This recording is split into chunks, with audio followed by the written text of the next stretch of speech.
asking the Cabinet Secretary for Lands and Physical Planning to explain why there have been multiple demarcations of land described as Amagendi B, Sub-C, as well as Igembe South Sub-County since 1992 to date, with each demarcation giving different land registration numbers, thereby creating confusion and suspicion as well as conflict in that particular region. Those particular questions by the member for Igembe South will be replied before the Departmental Committee on Matters Lands. The Speaker of the National Assembly, Honorable Justin Muturi, has just stepped into the chamber, and I'll now hand over for the live broadcast.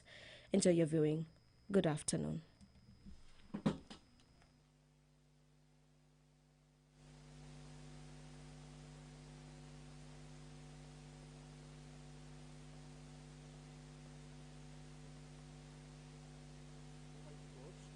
Who in wisdom and goodness have appointed the office of leaders and parliaments for the welfare of society and the just government of the people. We beseech you to behold with abundant favor as your servants whom you've been pleased to court the performance of important trusts in this republic. Let your blessings descend upon us here assembled, and grant that we treat and consider all matters that shall come under deliberation in so just and faithful manner as to promote your honor and glory, and to advance the peace, prosperity, and welfare of our country and of those whose interests were committed to our charge. Amen.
Order number 1, administration of oath.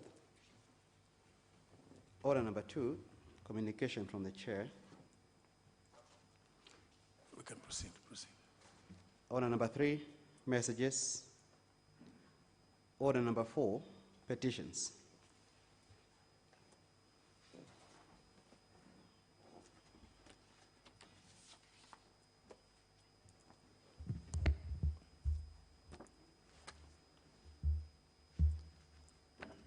Honour members, pursuant to operations standing under 225, subsection 1, paragraph B, I wish to report to the House that I have received a petition from Messrs. Anthony Manyara and John Wangai asking that the National Assembly do repeal section 22, subsection 1 of the Elections Act 2011. Honour members, for clarity, section 22, paragraph 1, paragraph B of subsection 1 of the said act provides, and I quote, a person may be nominated as a candidate for an election under this act only if that person,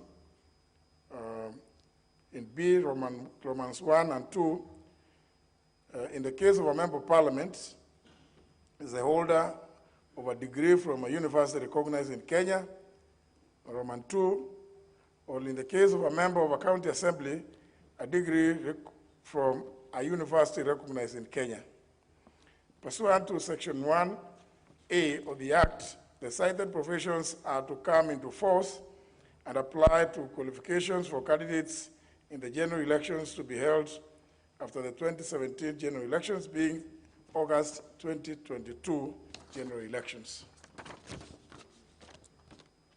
Honour members, the petitioners argue that section 22, subsection 1, paragraph B are unconstitutional to the extent that they are discriminatory, inconsistent with the constitutional preserves in the Bill of Rights, and against the will and sovereignty of the people, who constitutionally are the ones to elect their representatives irrespective of academic credentials.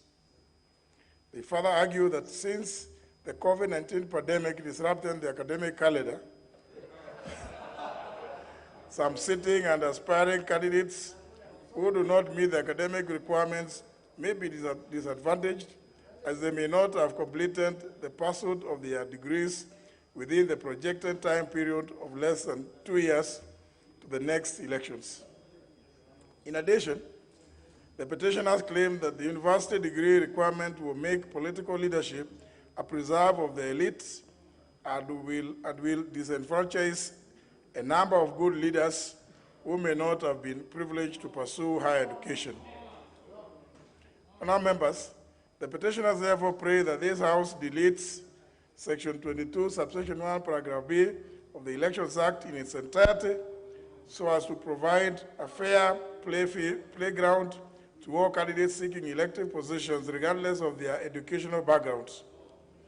Honourable members, on the same breath, one James Murithi Ndwiga of ID number 25976982 has also petitioned the National Assembly, proposing that the National Assembly deletes the same section and substituting it with the following new section, and I quote the proposed provision: be a holder of a certificate, diploma, or other post-secondary school qualification acquired 1 year before a general election or election recognized by the relevant ministry, and in such manner as may be prescribed by the Education Act, close the quotes. Honourable members, having determined that the matters raised in the two petitions are well within the authority of this House, pursuant to the provisions of Standing Order 227, these consolidated petitions stand committed to the Departmental Committee on Justice and Legal Affairs. The committee is required to consider the petition and report its findings to the House and the petitioners in accordance with Standing Order 227, subsection 2. The committee may also introduce a bill to this House proposing to legislate in the manner prayed for by the petitioners. I thank you, now members. There is no question. Well, honourable members, well, you know, the petitioners have a right, of course, to petition the House, but of course, it's also fair to appreciate that Article 99 of the Constitution, among other qualifications, states that such educational qualifications as may be prescribed by an act of Parliament. So I think even that they talk about unconstitutionalism, they may need also then to also address Article 99. I hope, honourable members, not all of you want to comment on this.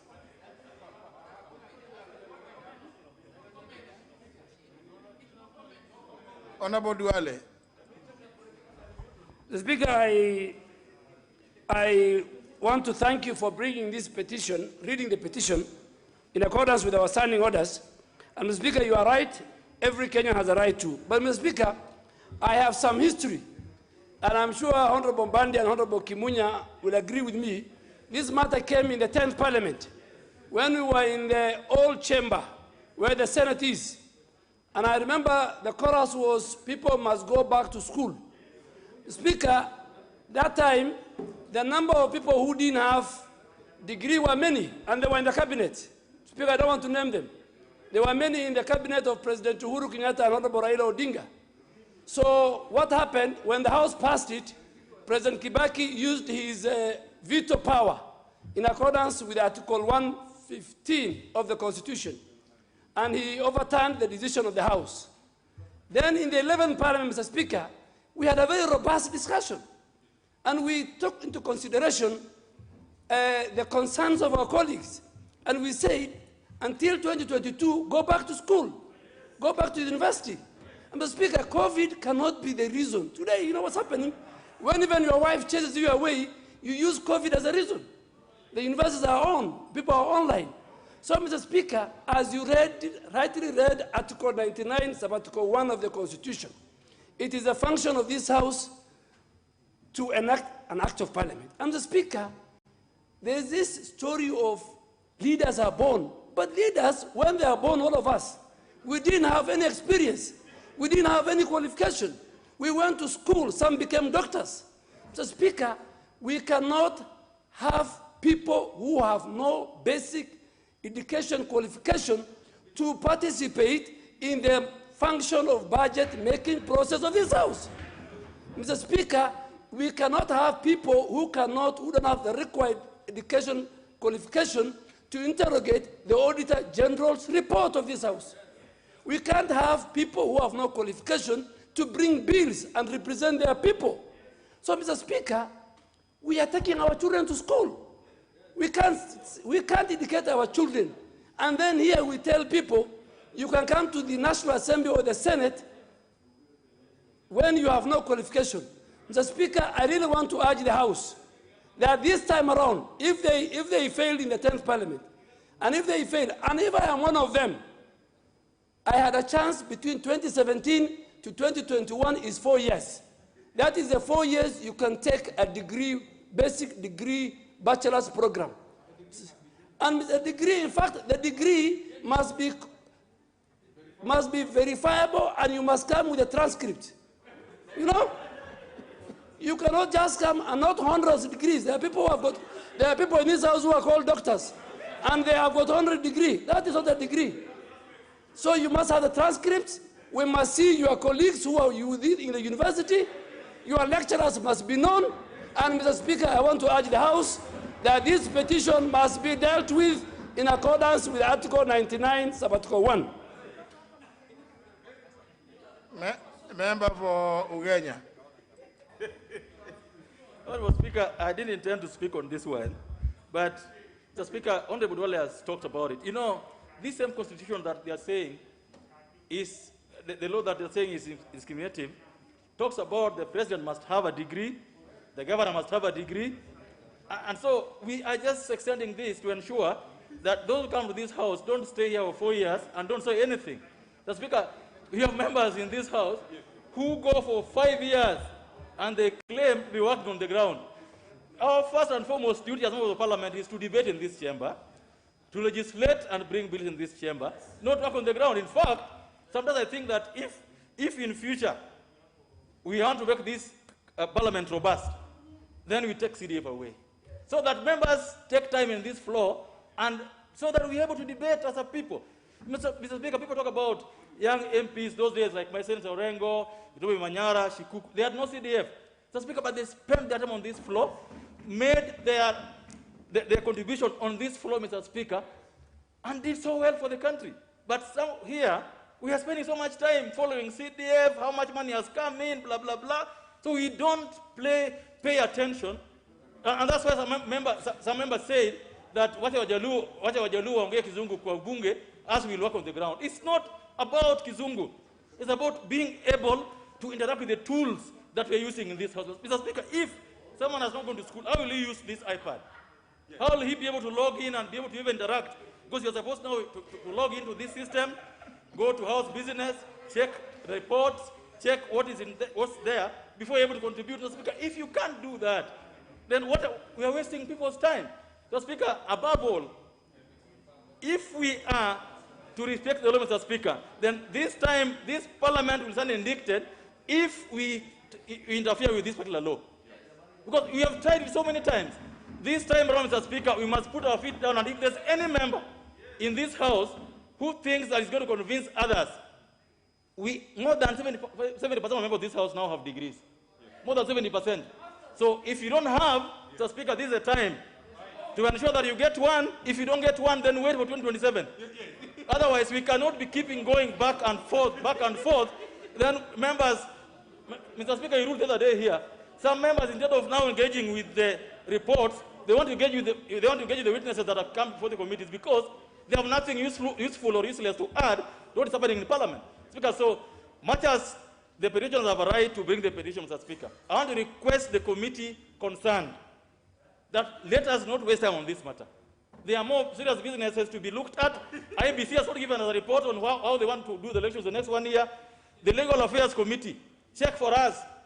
How prepared is IBC? Check for us. How prepared are we to do elections? Not these small things of degrees and what. Let those ones be done by the universities, Mr. Speaker. It's not our business to start asking people to go to school when they very well know that the reason Kenyatta, the president, and Moi, and Kibaki and Uhuru has been spending so much money on education so that all our children are able to participate in national development. You can't do it in this age by claiming to be having national education. That's nowhere. All by osmosis, Mr. Speaker. So we want to ask the Legal Affairs Committee, this is a matter that can't require to spend a week. Let us give the petitioners a report, the answer back this next week, and look for better things, Mr. Speaker. Thank you so much, Mr. Speaker. Now, let's not debate it.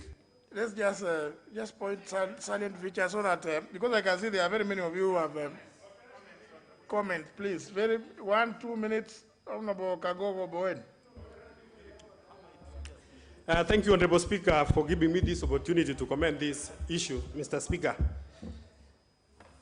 Mr. Speaker, under Article 95, Mr. Speaker, the role of, I am a graduate from Jomo Kenyatta University, Mr. Dwale.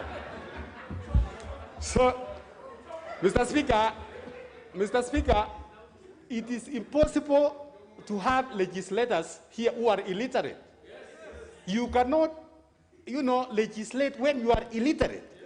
Mr. Speaker, at the same time, we have seen, Mr. Speaker, we have seen even in some cases where you have a law professor as a governor and, oversighted by illiterate MCAs.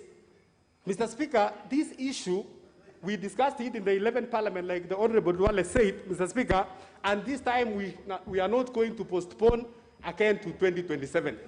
Mr. Speaker, we need to deal this thing once and for all, Mr. Speaker, and we make sure that we have members here who are able to interrogate members of the executive. We are able to, interrogate the bills which are coming into this House, Mr. Speaker, and be a legislators of substance, Mr. Speaker. Member for Emuhaya. He's not ready. Member for Alego Usonga. Thank you, Honorable Speaker. Honorable Speaker, for the avoidance of doubt, I am well schooled. I went to the university, and many people in this House know that I went to school. But, Honorable Speaker, the crisis in Kenya is not about lack of academic papers. It's about lack of integrity. And there's no evidence that if you have many papers, then probably you have more integrity than the others. It is very clear, Honorable Speaker, that many of us have gone to school and we have many papers. But when it comes to interrogation and decision-making, the education level does not apply, and it's never the yardstick. Therefore, Honorable Speaker, I would like to say that this House should not block Kenyan voters from electing whoever they want to elect. You can talk for yourself. I'm giving my views. And therefore, Honorable Speaker, this petition, in my view, is rightfully before us. And let us give Kenyans an opportunity to elect. I want to give an example, Honorable Speaker. There are many members in this House who do not have degrees. But they are effective leaders than a lot of us who have degrees, who have papers. Therefore, I want to say that let us consider if we are solving a crisis of leadership in Kenya, let us look for what is our problem. Our problem is not academic papers. Our problem is people who lack integrity. People who have gone to school, but they can never make the issues that help Kenyans. And therefore, I want to say, Honorable Speaker, that in my view, this House must legislate and answer to the petitioner's request. Thank you, Honorable Speaker. Well, but of course, it's just to observe that it was dictated by the Constitution. Such educational qualifications as shall be prescribed in an act of Parliament The Act of Parliament is the Elections Act 2011. In fact, it is number 11 of 2011. Just in case you may have doubts about that's what it does. So the Parliament, the 10th Parliament, was acting to implement the requirements of Article 99. So I don't know. Maybe we know we might. It's not something that is found on the streets. Member for Endebess. Thank you, Honorable Speaker. Honorable Speaker, you've just said what I wanted to say. But for purposes of clarifications and also on record, I'm a holder of a master's in general surgery. I'm a surgeon. So, Honorable Speaker, I think our Constitution demands that this House legislates on the qualifications for somebody to contest any position. And that is our constitutional requirement as a House. And therefore, in the 2011 Election Act, it was legislated, and people have had 10 years knowing that this act was going to come into force. Therefore, there is no question now for people to start saying, let's postpone again to 2027. I think it is wrong, and it's an abuse of the legislative power of this House. And if we will be legislating to change that, it will be unconstitutional. Because changing the requirement, I think for those who are lawyers here will tell us that is unconstitutional from my own understanding. Thank you, Honorable Speaker. And of course, again, even as you do that, remember Article 261, through which there is a schedule about the laws that Parliament had to pass within specified periods. So this was one of them. So I don't, anyway, but Honorable John Bandi. Thank you, Mr. Speaker. Mr. Speaker, I would want to start by saying that petitioners have a right to petition Parliament or petition National Assembly to consider any matter that would be of interest to the nation and interest to them. But, Mr. Speaker, this law was passed in the 10th Parliament, as Honorable Duale did say. And I remember the person who inserted that amendment, and I hope I'm not wrong on this, is the Leader of Majority, Amos Kimunya. And it was passed when our colleagues, some of them who didn't have degrees then, were in Parliament and they didn't know we were passing. I want to give you the magnitude of the problem if you don't have a degree. I remember very clearly and vividly, we passed that amendment, and those colleagues of ours who didn't have degrees then, one of them even approached me at the lobby and asked me, is it true that we have passed an amendment that is now going to bar anyone who doesn't have a degree from contesting? And Mr. Speaker, I told him yes. And he was shocked, and he was seated right inside Parliament, Mr. Speaker. And that member of Parliament is still in this House, Mr. Speaker. But I don't know whether he has a degree now. I don't want to say who he is. But, Mr. Speaker, immediately thereafter, there was lobbying. And those members went to the president. I remember some of them approached my party leader, and they requested us to do something. Actually, one of the members of Parliament who petitioned the president is now having a degree, because that person is now a governor, Mr. Speaker. So there is enough time. There was enough time, Mr. Speaker. Mr. Speaker, immediately after 2017 election, I did speak to this matter at a public function, and it became a national debate. I told members of the county assemblies who didn't have a degree or who don't have a degree to go back to school in good time. And a demonstration was organized by some of my opponents and asked 3 areas, Nairobi, to demonstrate, women to demonstrate against me. I don't know how it turned out to be a women affair. Kisumu, they called me and told me, we are not going to demonstrate, but we have been asked to demonstrate against you. And Mombasa. Now, the Nairobi ones went and demonstrated against me. But I told them, I'm like Noah. I am making the ark. I'm telling you, ruin is coming. Please take cover. And you are not taking cover. Let's reach 2022 is when you will know that I was a prophet. Mr. Speaker, that hour of reckoning has now come. those MCAs who are saying Mbadi is abusing us, now you should know that Mbadi was their friend. If you still don't have a degree, please, it is too bad for you, because this House is hostile to any other extension from the way I look at it. My final comment, Mr. Speaker, how do you expect chair of a budget committee in a county to be someone who doesn't have a degree like it is in Homa Bay County? I mean, surely, how? Let us be serious. You expect the chair of budget committee like Kanini Kega here, looking at budget estimates, and membership of that committee has people who have not gone beyond standard 7, standard 8. Just because sometimes they are politically correct, let us retain this law as is. So I want to request the committee not to ever give this petition a thought of proposing an amendment to the statute law.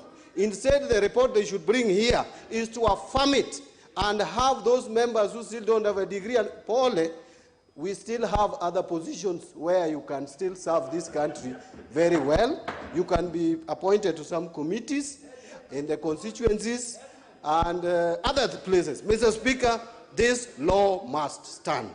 Thank you. Leader Majority. Thank you. Thank you, Honorable Speaker. Like my colleague, Honorable Mbadi, has said, it's obviously the right of every Kenyan to entertain whatever wishes they have and to bring it here. But as you rightly said, we are obligated to prescribe under the new constitution. Within the new constitution, it introduced academic qualifications. Previously, the old constitution did not have that, because the framers of the constitution determined that it was necessary to have a certain basic minimum educational qualification. And when I brought the amendment here during the 10th Parliament, I remember we were sitting in the old chamber, and the matter became controversial. We even had a division. And people voted and signed in the lobby that they want a degree. And immediately after that, there was a delegation. And I remember I was summoned by the former president. What have you done? And I was being accused of all manner of things. I've rigged them out. I want to keep. But eventually, he said, now, much as you are prescribing at this point, there's only a couple of months to the general election. It would look unfair that you're almost doing it to block people. But can we give people time to go to university? And I believe that's what happened now within the 11th Parliament. People have been given time. Now, as the committee looks at this petition, I also want them to consider that following the enactment of that act, there are people who have invested their money and time to go to school because they now want to join parliamentary or county assembly leadership. If we then are seen that we make a law and then we reverse it so that the donkeys can catch up with the horses, we will never make a law that will be obeyed, because people will not have the predictability that this law will hold into the future. They will actually think that we can always lobby for a law to be changed when we are not compliant. And I think that should not be the basis of this House. We cannot be legislating in vain. So what we would like to encourage them is let them go to school, let them think of 2027, and let them give an opportunity for those who have prepared themselves to participate in the 2022 elections in compliance with the existing law, but not now change the law to suit those who have failed to comply. Because, Mr. Speaker, it will be the same thing, the same argument could be extended. You must belong to a political party or declare yourself as an independent. Now, if we are to go back and start changing that, we're changing the law because some people have not joined the party, we will be making nonsense of the legal system that we have created to underpin our electoral system. And I think this is the fact that people could actually vote through a division and not even know what they were voting for until it was announced at the news, at 1 o'clock news. It was announced that some people will be locked out. And that's when they started panicking that what law did we just pass? So it just tells you that the quality of debate, the quality of representation, the quality of oversight will be far much improved when people can stand in this house, read the documents, so that they don't have to keep asking me, do you have some moving notes? You know, because people should be able to read a committee report. People should be able to interrogate a bill and come and prosecute it here on the floor of the House, so that they are not an extension of my thinking, or an extension of Nobuduale's thinking, or John Mbadi's thinking. That is the kind of thing we need to enrich this House, even if for our respectability. And because we have endowed with a very progressive constitution that has set the pace for the rest of Africa. Thank you, Honorable Speaker. Now, honourable members, you know, there's only so much limited time for comments, but let me hear now from another segment of members. We don't know when the donkeys are going to catch up with the horses, but Honourable Danita Gatti. Thank you, Mr. Speaker, for giving this opportunity to the other gender, because, Mr. Speaker, we are talking about something very important, that is education. And, Mr. Speaker, allow me to really say that I do not support that petition, simply because, Mr. Speaker, we have come a long way as a country in terms of education. Mr. Speaker, the Minister for Finance just read the budget the other day, and you saw the amount of money that was allocated to education, Mr. Speaker. So we will be making a mockery of education in this House if we can accept that someone can come into this dignified House without a degree, Mr. Speaker. Mr. Speaker, you're aware that I am a very proud Ivy League graduate. I do happen to be an Ivy League graduate from Columbia University, USA, courtesy of the efforts of other people. And Mr. Speaker, many of us, the Honorable Joyce Emanikor, the Honorable Tekla Toom, the Honorable Senator Maura, we all went to the US to pursue education. Mr. Speaker, we go extra miles to just get an education, Mr. Speaker. And therefore, when this House can actually agree to such a petition, Mr. Speaker, it would really make a mockery out of education. Mr. Speaker, next week, in the month of July, in London, Mr. Speaker, the G7 are currently talking about issues to do with climate change, issues to do with education. We have a lot of money that we are financing, Mr. Speaker. The Free Primary Education Summit is coming up in London, where the G7 countries are putting together money to support education. Mr. Speaker, what are we even talking about? We must have educated members of parliament in this House. Anybody who aspires to sit in this dignified House, Mr. Speaker, must have a basic degree to come to this House, Mr. Speaker. So we cannot, I don't even know, Mr. Speaker, why we're even discussing this, Mr. Speaker. And for the first time, I support IEBC to put a strict measure. People must go to school, Mr. Speaker. Leaders must go to school. Members of parliament must go to school. Why are we educating our children to do what, Mr. Speaker? And we are saying that you can go to parliament without a degree. Mr. Speaker, please, that petition I don't support. Thank you, Mr. Speaker. Honorable Wamalwa. Thank you, Mr. Speaker. Mr. Speaker, Article 119 is very clear in terms of petitions to this floor of the House. Mr. Speaker, the other day I was listening to some members on this floor of the House when the Auditor General reports are brought here and they use the word qualified and unqualified. And I was shocked that you could not tell the difference. And it's indeed important, Mr. Speaker, we do agree that people must go to school, Mr. Speaker. But, Mr. Speaker, this petition is at the right place. Mr. Speaker, under Article 118, there must be public participation. We are saying this, Mr. Speaker, because some circumstances have been unique in this country, Mr. Speaker. How I wish that the Committee of Justice will do the proper work so that we get that report, Mr. Speaker, so that we'll be able to know what action to take. Mr. Speaker, we've had great leaders, like Winston Churchill. He never had a degree, Mr. Speaker, but he was such a wonderful leader, Mr. Speaker. Mr. Speaker, I'm humbly requesting. I know it was a different century, Mr. Speaker, but what we are trying to put across is this. I know some members are saying, who have been my students at the university, Mr. Speaker? Mr. Speaker, the issue is this. We are not saying, in fact, during BBI, Mr. Speaker, we were in Kakamega, and members of the county assembly, they wanted to lock down because they thought, Mr. Speaker, that the issue of the degree was in the BBI. We had to tell them that it was in the Elections Act, Mr. Speaker. And I want to say this. I was given a responsibility, Mr. Speaker, by the county assemblies that I should bring an amendment on that law, Mr. Speaker.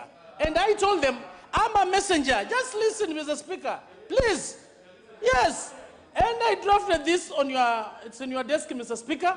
And I'm happy the petition has come. Because this matter they'll try to expedite. So that when time comes on this floor of the House, we'll be able to debate. But in some unique circumstances, if Corona contributed, Mr. Speaker, let's give a listening so that we'll be able to know. Leadership is not only about academic qualifications, Mr. Speaker.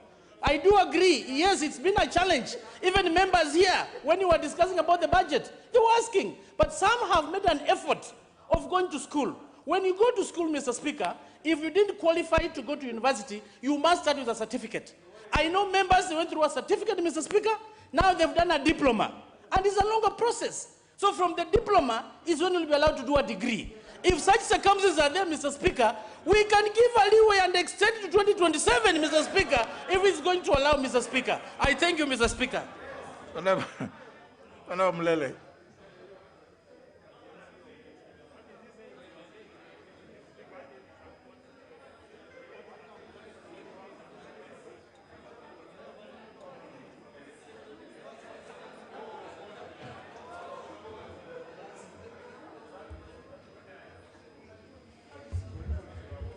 Thank you, Speaker, for this opportunity. I was raising on a point of order, Honorable Speaker, because my friend Dr.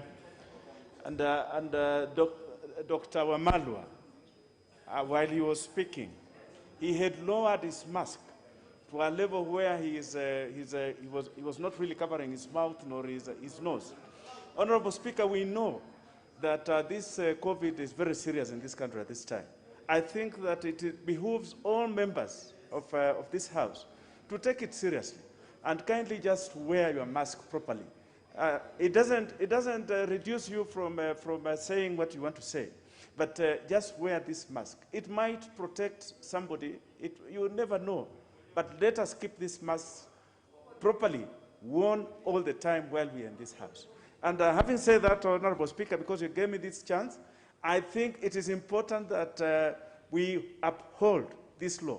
If people are going to come to debate in this House, let them come properly armed. They have had sufficient time. The Constitution requires it. The law requires it. Let those who are ready go out and come out to this House after they're elected within the stipulations of the Elections Act. And it requires a degree to come to this House. So be it.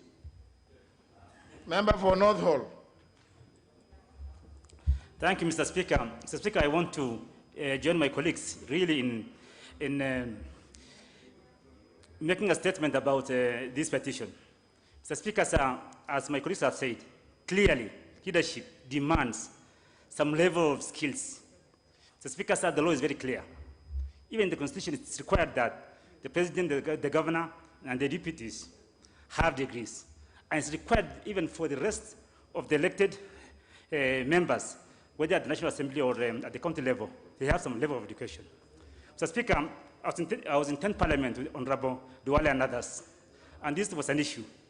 We passed the law, but there's so many members who lacked the degree at that time, quite a number, and they petitioned the President successfully. And we had to come back in 11th Parliament and we passed the law. People were given 5 years to go and prepare themselves if they want to continue to be members of this House or at the county level. The Speaker, sir, it requires us to really undertake the responsibilities that come with our positions in this House. Mr. Speaker, there is no way, without a degree, you can oversee a minister who is armed with the doctorate degree. PS and others, likewise. There's no way you can interrogate a budget of 3 trillion shillings. Mr. Speaker, sir, you cannot even do good summation. Mr. Speaker, sir, it demands that we have those skills, and for us to really be able to undertake our functions of oversight, of representation, of lawmaking, And even, Mr. Speaker, to be able to determine and make a decision on issues of national concern to this nation, we need those requirements. I strongly support that members have a degree at all levels. I even wish maybe for members of parliament, it should be a master's degree, not even the first degree. Well, honourable members, maybe, it was just commented, we are limited by the time we have to have for that. But just, of course, to appreciate, before I give the last member to comment on this, to know that you've had the petition says that this requirement is discriminatory. But I don't know, in that case then, is it to say that the Constitution has created discrimination in requiring presidents and governors to have university degrees? Is it at CECs? So is it to say that then, because if this is discriminatory, then it means that you must go back to the Constitution and overhaul it and say you need farmers. I mean,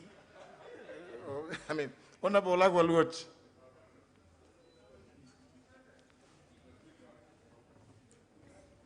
Thank you, Mr. Speaker. Mr. Speaker, I want to go back in history a little on Buchachi Uganya, on Budwale, on Kemunya, on Badi, while we did the 10th Parliament, when we were debating this.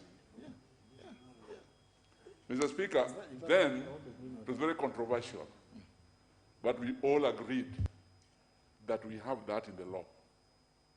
At that time, Mr. Speaker, there were members of this House who were in the cabinet who did not have degrees. There were some who were backbenchers like us, but were very close to State House.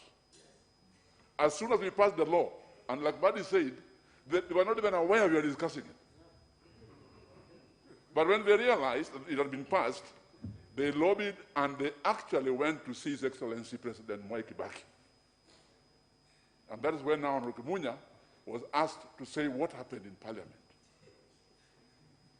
Since then, when His Excellency President Kibaki refused to assent to the law, up to now it's 10 years. It was very clear when he refused to assent that provision would take effect in 2022. It has been 10 years since. If anybody was serious about getting a university degree, they would do it. Mr. Speaker, what I see in that petition is, even if you have a driving license, you can qualify to come here. And I'm glad, Mr. Speaker, I'm glad that you have given the House guidance. You have guided the House on the constitutional bedrock of what we have in the law. And it makes me happy that as members are discussing this in the plenary, my chairman, Honorable Muturi Kingano, is seriously making notes and listening. Because when it comes to the committee where I have the privilege of serving, we are going to look at the views that have been expressed by these members. We are going to go back to the Hansard also and look at why we have not provision in the law. But as I stand, from where I stand now, Mr. Speaker, I can tell the House, and as a lawyer too, that that provision in the law is not unconstitutional. If it were, then even the provision as to age could be said to be unconstitutional. Mm-hmm. But as Kenyans, the petitioners have the right to bring this to our attention. But I can tell you, Mr. Speaker, as a member of the Justice and Legal Affairs Committee, this matter should not be allowed to go through. Thank you, Mr. Speaker. Well, honourable members, I remember also the Salaries and Remuneration Commission placed members of parliament where they did, because it was saying that there is no requirement there's no educational requirement for you to become a member. You can come from the village, and just because you are able to mobilize clans people, and they bring you here. That's how the Salaries and Remuneration Commission determined that no, this job which doesn't have any qualification, you put them in number 43 or 47 or thereabouts. And so indeed, I think the point raised, I think some of you have raised, even the members of county assemblies must also take cognizance of those views expressed by the SRC in placing them where they place them. It's on that one of the reasons was, this one, you just walk in, as long as villagers and your clansmen, clanswomen, and they come singing, and then they carry you into parliament. And you know, I mean, so Honorable Maore, you want to have the last bite of the cherry. Mr. Speaker, I want to also bring my sentiment to this one. And actually, my emphasis is, if you find the way the leaders have been elevated in the recent times, there should be never an excuse of taking elders to the county assembly or to parliament, but they should be people who are prepared and purified through education, so that we don't have the chaos like we are having in the county assemblies. The money that is sent there, nobody is able to account, because the majority, they are just waiting to be told, fanya hii, tufiche hii hapa, until you find a situation. If it is in the county assembly or even in the national assembly, people have no idea what is happening. So I want to agree, Mr. Speaker, the issue of degrees, and from a qualified university, as the Honorable Duale put it, we just don't want somebody to come and ranch and come with the printed papers to say that they have a degree. When you will follow around, you don't know who their classmates with their world, or you don't know which university is that. So, Mr. Speaker, this committee by Honorable Kigano should save this country by not allowing a bill on this one. Kutusumbua tu bure. Asante. Now, from the education sector, the Honorable Omboko Milemba, who Thank you, Honorable Speaker, for being kind. I lost my opportunity. I'll be very brief. From the perspective of workers, you know, every job must have a job description. And then the job description is the one that leads to creation of titles and creation of job levels, which leads to ranking in form of job evaluation. So when, Speaker, you find yourself in trouble a lot sometimes with SRC, you've just spoken on it, on issues that concern members of parliament, is because there's no job description. So this is a law that's actually trying to bring a level and job description for members of parliament, so that the ranking can be known and can be in a bracket that is sure, that is really known. And that will be good not only for the House, but everybody else who will be in the House. Finally, Honorable Speaker, on education, usually there's need to encourage the society. You do this by encouraging the young ones. If we make it that coming to parliament, you can come without any certain job description, then the youthful people in school will not find mentorship in us. And for that reason alone, there's really need to put a JD for people who are coming to parliament. And finally, Honorable Speaker, the education has been expanded. There's online for studies for everyone. And indeed, anybody can get the degree from where he is, from the comfort of his home. Thank you, Honorable Speaker. Very well. And I believe in the process, we also know that, you know, if you go all over, everybody calling you, or even people are greeting you, and they say, who are you? I'm honorable. How do you honor yourself? Your name cannot be honorable. You are yourself, let others, you are honored by others. But it's, you know, these things, I think let's try to educate one another, including those others, those many honorables out there who want to honor themselves before they are honored by the society. Well, let the petition be committed to the Departmental Committee on Justice and Legal Affairs. The chair has been listening. I'm sure he will give it a due consideration. Next order. Order number 5, papers. Leader of majority. Thank you, Honorable Speaker. I beg to lay the following papers on the table of the House today, Tuesday, June 15th, in the afternoon sitting. Number 1, a list of nominees to the National Government Constituency Development Fund committees. Number 2, the reports of the Auditor General and financial statements of the Management and Supervision Fund for trade for the years ended, that is June 2013, 2014, 2015, 2016, 2017, 2018, 2019, and 2020, and the certificates therein. Number 3, the report of the Auditor General and financial statements of the Mwea Irrigation Development Project for the year ended 30th of June 2020 and the certificate therein. Number 4, the reports of the Auditor General and financial statements in respect of the following institutions for the year ended 30th of June 2020 and the certificates therein. A, the State Department for National Government Affirmative Action Fund. B, the State Department for Wealth Fund Oversight Board. C, the Youth Enterprise Development Fund. D, the State Department for Crop Development. E, the Agricultural Information Resource Center. Number F, the Strategic Food Reserve Trust Fund. And lastly, number G, the State Department for Livestock. Thank you, Honorable Speaker. Chairperson, Budget and Appropriations Committee. Thank you so much, Honorable Speaker. Honorable Speaker, I beg to lay the following paper on the table of the House today, Tuesday, June 15th, 2021, afternoon session. That is the report of the Budget and Appropriations Committee on its consideration of the County Allocation of Revenue Bill 2021. I thank you, Honorable Speaker. Next order. Order number 6, notices of motion. Order number 7, questions and statements. First segment, questions.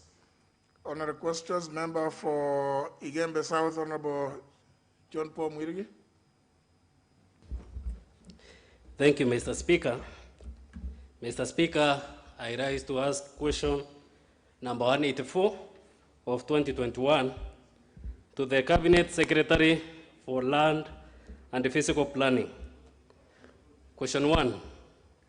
Could the Cabinet Secretary explain why there have been multiple demarcations of land described as Amngenti B, subsection C, D in Igembe South Sub-County since 1992 to date, with each demarcation giving different land registration, LR numbers, thereby creating confusion, suspicious, and conflict.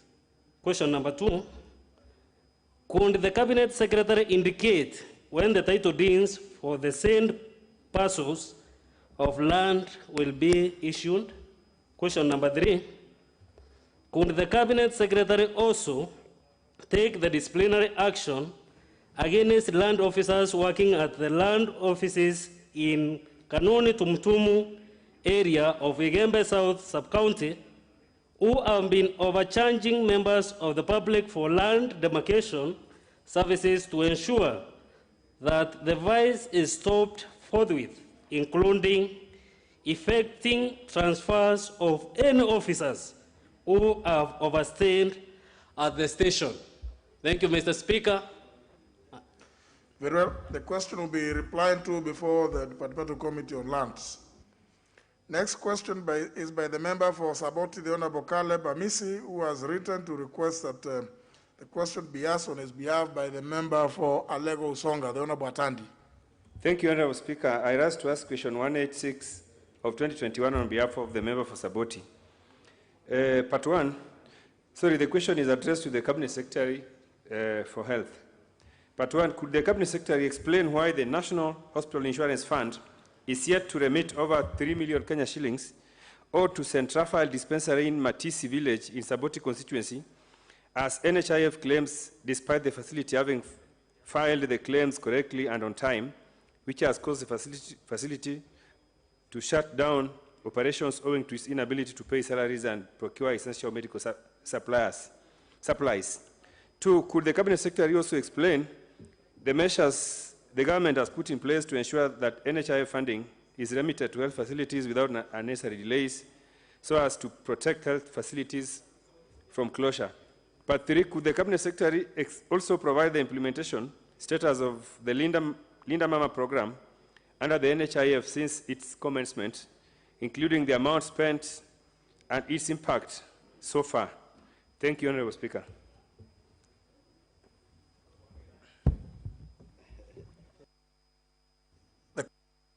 Will be replied. The question will be replied to before the Departmental Committee on Health. The last question is by the member for Sirisia, the Honorable Major Retired John Waluke. Thank you, Honorable Speaker. I rise to ask question number 187 to the Cabinet Secretary. I direct the question to the Cabinet Secretary for livestock, agriculture, livestock, and fisheries. 1. What incentives has the government provided to the farmers to enable them take advantage of opportunities for free market access created by countries such as South Korea for export of farm produce including green bananas and broccoli, where the two crops are on high demand? 2. What steps has the ministry taken to ensure that farmers throughout the country are able to access quality standardization and other requirements for agricultural produce to access the export market? 3. Could the ministry consider undertaking a survey and registration of all farmers whose produce is viable for the export market with a view to empowering and facilitating them accordingly? Thank you, Mr. Speaker. The question will be replied to before the Departmental Committee on Agriculture and Livestock. Next segment, request for statement. On the first request is by the member from Vita, Honorable Abdul Samad. Thank you very much, Mr. Speaker. I beg to speak in English, Mr. Speaker, so that my leader can know that I'm educated enough. Honorable Speaker, pursuant to the provisions of Standing Order 44.2c, I seek to request a statement from the Chairperson of the Departmental Committee on Education regarding renewal of Teachers' Collective Bargaining Agreement, CBA. Honorable Speaker, the current collective bargaining agreement between the Teachers Service Commission and teachers across the country is set to expire in a matter of weeks, thereby creating unwarranted anxiety amongst teachers.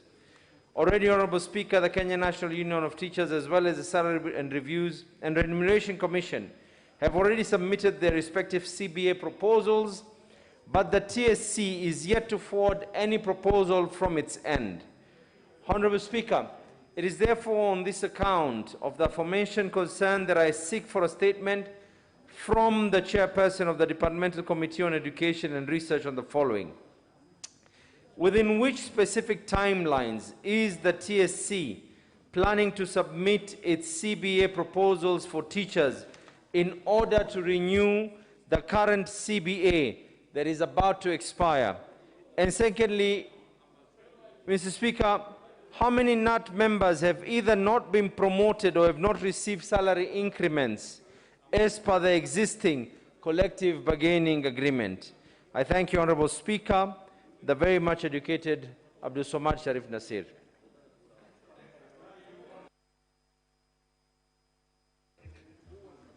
I suppose the Honorable Abdul Samad, your request is not for a written answer.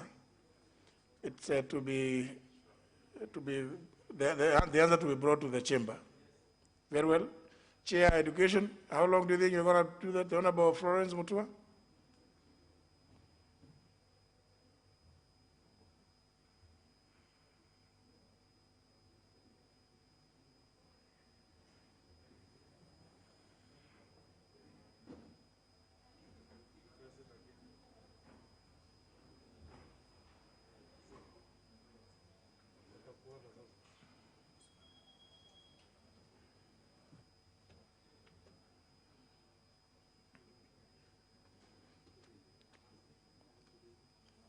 Can you put your card in? What number?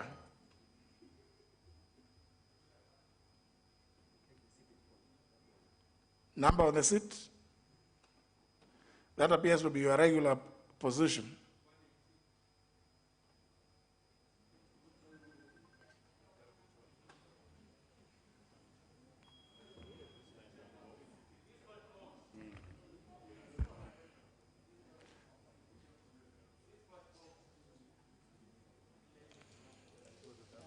No, that one is on. That one is on. Yes. Thank you, Mr. Speaker. Mr. Speaker, that is a very key question because the current CBA is coming to an end of this month. It's been a big concern also for the members of my committee. We have raised that issue, and I even met Madam Nancy this morning, and she said she'll look into it urgently. So we are also expecting a response as soon as possible. In the course of this week? We have to have something for the teachers by the end of the month. But when do you think you can come up with the answer? Because next week, Mr. Speaker. The allegation is that they haven't provided counter proposal to what the teachers' union have presented. That's what I went to ask also Madam Nancy this morning, and we are also expecting an answer the earliest. So in a week, Mr. Speaker, we also need an answer.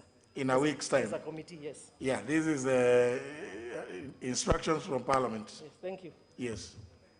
Very well, Honorable Abdulsamad, 1 week's time. Next segment, response.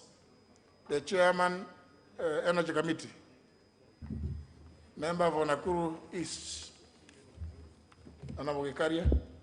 Thank you, Honorable Speaker.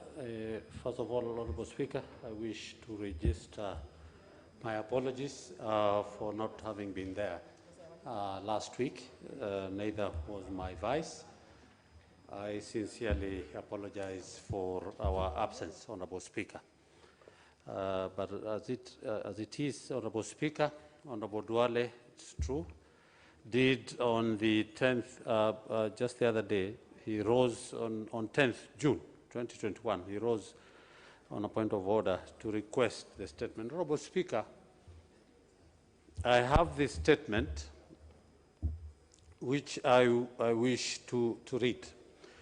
Honorable Speaker, we've had 3 meetings, one of which was postponed because the ministry was unable to attend, and the other 2, but the last one where Honorable Duale had another engagement with the Committee on Administration and National Security, the response was availed to him in writing. But Honorable Speaker, I have read, and Honorable Duale is not satisfied with 2 of the 6 issues that he had raised.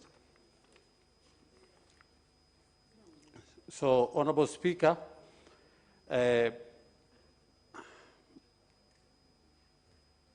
Honorable Speaker, the pursuant, after Honorable Duale had requested, the response from the Cabinet Secretary is as follows, attached. Honorable Speaker, after that, President Uhuru Kenyatta, through a special gazette notice of 3076, published on the 29th March 2021, appointed a task force primarily assigned with the undertaking a comprehensive review and analysis of all power purchase agreements, PPA, entered into between various independent power producers, IPPs, and the Kenya Power and Lighting Company Limited, that is the task force. The constitution of the task force by the President follows the revocation of a standing committee appointed by the Cabinet Secretary, Ministry of Energy, to undertake a similar exercise through a special gazette notice 2219, published on the 15th March 2021. Notably, the mandate of the standing committee in the revoked notice was centered on the renegotiation of the PPS, whereas the mandate of the task force in the gazette notice has been extended to include termination of the PPAs and any other appropriate action the task force deems fit as recommendation options.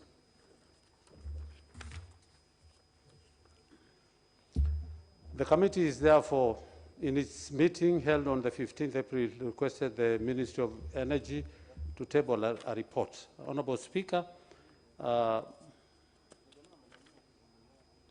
This is what the ministry did give. On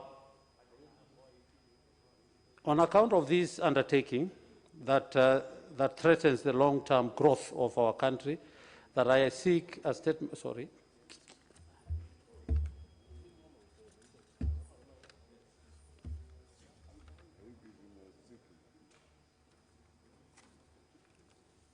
One of the issues that Honorable Speaker, that these power producers each individually enter into their power purchase agreements, PPA, with KPLC, who buys the power from them directly. Question number one that Honorable Odwale had sought is at what rate does KenGen supply electric power to Kenya Power?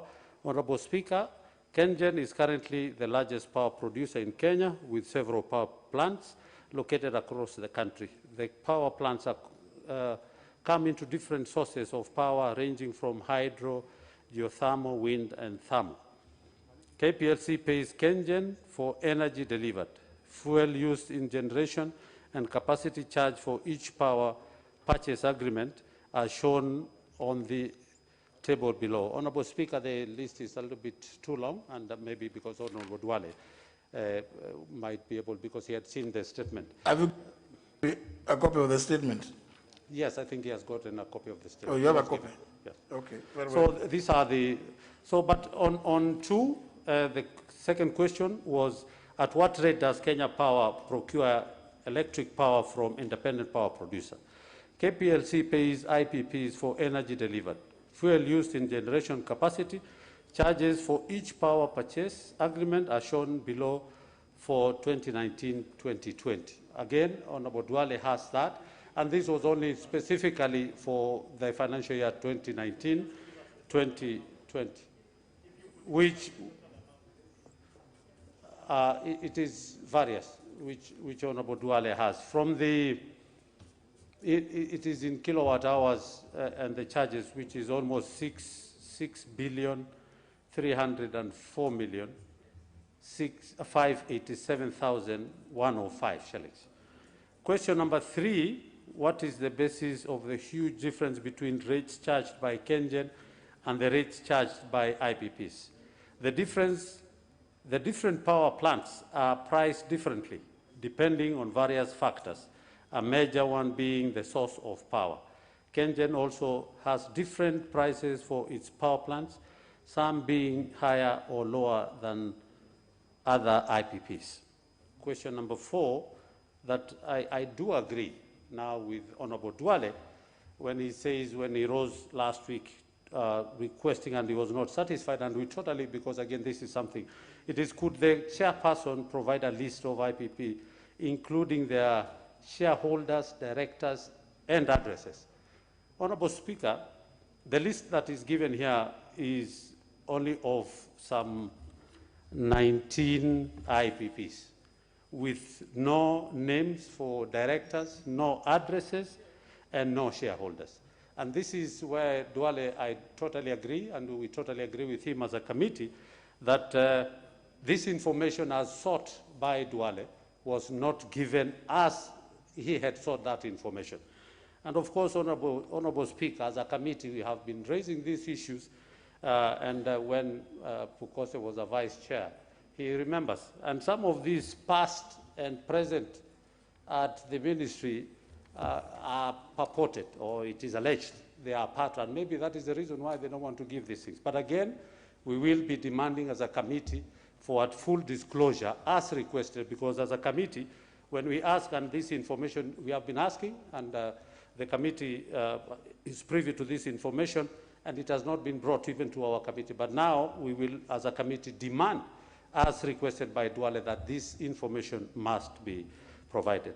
5, how much money has been paid to each of the IPPs by KPLC and other Ministry of Energy since commencement of their respective contracts with the Government of Kenya and KPLC? Honorable Speaker, the response is that some of these contracts range back over 25 years. More time will therefore be required to extract and consolidate this data for submission. Honorable Speaker, as again requested by Honorable Duale,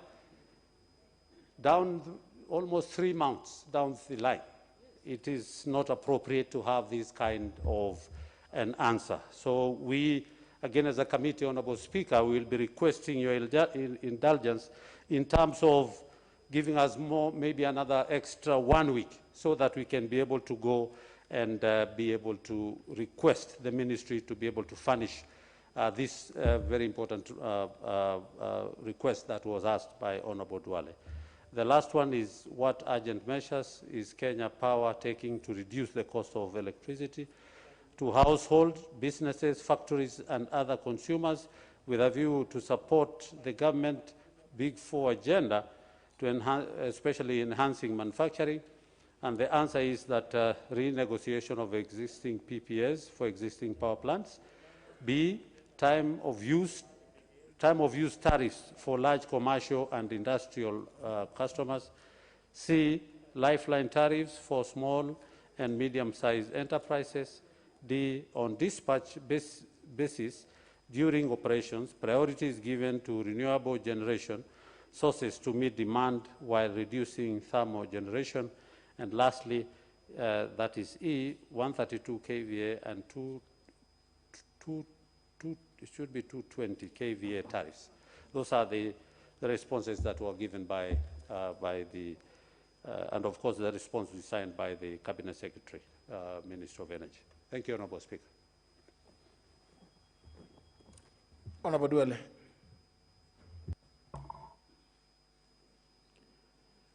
Mr. Speaker, I need your guidance on this matter, because I've asked for 6 questions. And this matter, Mr. Speaker, is a matter of public interest. And it concerns the high prices Kenyans pay for electricity. Mr. Speaker, my interest was the independent power producers. And I have been given a list of 19 independent power producers, which I have one independent power producer is more like a government one, Lake Turkana wind power. But Mr. Speaker, all these power producers, Savo Power, Rabai Power, Imentiti Hydro, Thika Power, Gikaria, Gulf Power, name it, Iba Africa, Mumia Shua Company. Mr. Speaker,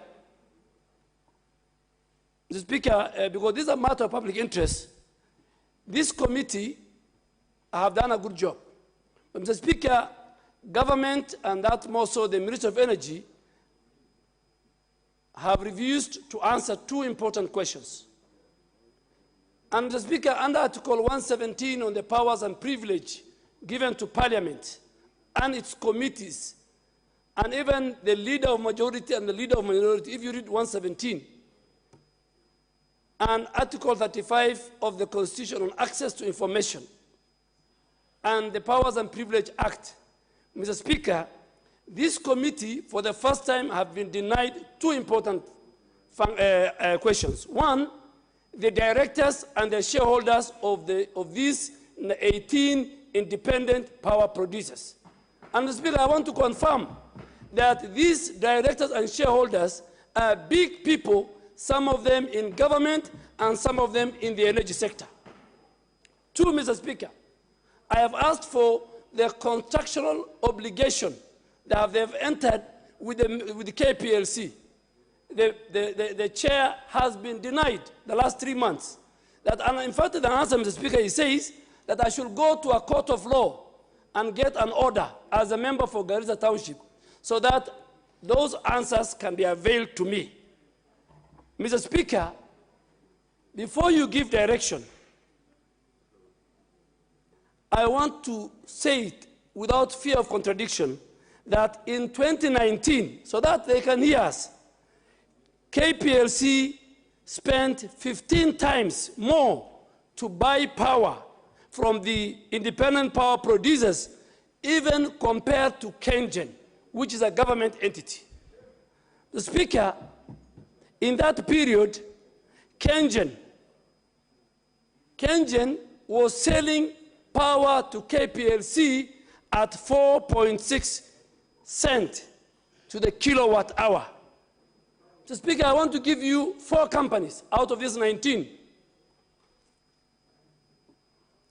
Speaker, KenGen sells to KPLC at 4.6 of a cent per kilo per hour. Mr. Speaker, I'll give you 4 companies among these 19. Trump Power Generating Company, whose directors have been denied, sold to KPLC at 69.2 kilowatt hour. 15 times more expensive. So Speaker, Gulf, IBA Africa, PowerTech Solutions, Savo Power, sold to KPLC at 26.3, 16.9, 14.7, and 11.77, respectively, per kilowatt hour. So these independent power producers, Mr. Speaker, are the ones who are making Kenyans pay for power. And they are owned by people who mint billions. Mr. Speaker, I'll even give you a scenario. According to KPLC, electricity power generating agreement they have signed with these companies in 2018, KPLC spent 64 billion to buy 10.79 billion kilowatt per hour from these companies and KenGen. KenGen produced about 60% of that. These other companies took away close to 29 billion, and it's in the document, 29 billion. But Mr. Speaker, one thing that Kenyans don't know, and I want the Minister of Energy to tell me, under this power purchase agreement that we have in this country, there is a component called capacity charges. And the member for GEM, started from a very lower rank in KPLC. Those who climbed the poles until he became a big man. So he understands what I'm talking about. There's something called component of capacity charges, where KPLC pays the independent power producers even when they are not generating. These power producers, even if they don't generate, they don't sell to KPLC, they earn billions of shillings in the name of capacity charges. These charges are transferred to the ordinary bills of the Kenyan citizens. So Speaker, under this administration, under President Uhuru Kenyatta's administration, this government opened so many geothermal, even solar project. The biggest solar project in East and Central Africa is in my constituency, Gaza Solar Project, which is pumping 55 megawatts to the national grid. We have got geothermal, we have Turkana. So Speaker, over the years, these independent power producers have just generators, they are not even selling, and they're earning at least capacity charges. So Speaker, I want you to indulge me and this House that you order this committee and even ask for an inquiry, that we want to know the actual faces behind these 18 companies. Who are the owners? Who are the directors? Who are stealing from Kenyans through these exorbitant power prices? Two, Mr. Speaker, we really want to ask you to order the Minister of Energy to table before the committee the constructional obligation. Every contract and contract must have a period. Mr. Speaker, we want to know if Honorable Duale is the owner of Gulf Energy, if Honorable Duale is the owner of Savo. Speaker, we know, they're listed, some of these companies are listed. Speaker, the committee of this House cannot be told, go tell Honorable Duale to go to court, get a court order for him to know the questions I've asked him is. So, Mr. Speaker, this is a serious matter. Speaker, it's a serious matter. It's just like the Anglo-leasing, when in the 9th Parliament, Honorable Malcolm More raised it. So, Mr. Speaker, we want to protect public interest from few individual companies. The capacity of KenGen can provide enough power to KPLC. Why do we engage? These companies were brought on board, Mr. Speaker, in 2001 during the drought, when we had a shortage. But today we have enough power. KenGen can supply. Why are we denying KenGen the power, to supply us power at 4.6 shillings? And we are allowing other people to supply at 69, at 26, 17, 11 kilowatt per hour. So, Mr. Speaker, I think we're helping government. We need to know, you need to direct Mr. Speaker that this house is furnished with the directors and shareholders, the contracts and the price since 2001, so that this house, a committee of this house, can bring this matter to rest, Mr. Speaker. And I am not going to quote Mr. Speaker. Under Article 117, I enjoy privilege, powers and freedom of expression and thought to represent not only the people of Garissa Township, but even the greater people of Kenya. Mr. Speaker, this answer is unsatisfactory. Deliberately, question 4 and 5 have been denied because some people want to hide certain faces. Mr. Speaker, help us through your powers to unmask these shareholders and these directors and let us have the contracts. Now, I can say there are a few interventions, but honourable members, I think there will be no need of us. The member for Game may want to put in his specific knowledge, but please, not now. Let me give directions.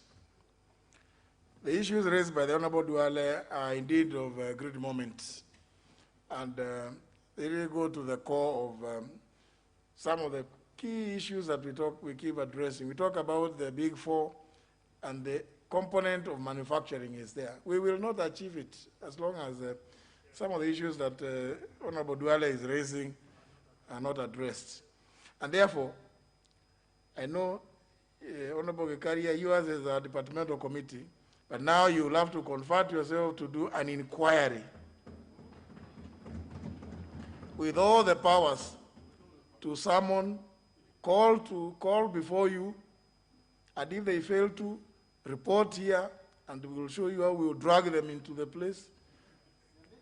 All the people involved, whoever it is, starting from the cabinet secretary in the ministry, his PAs, and whomever it is that you as a committee choose to invite, those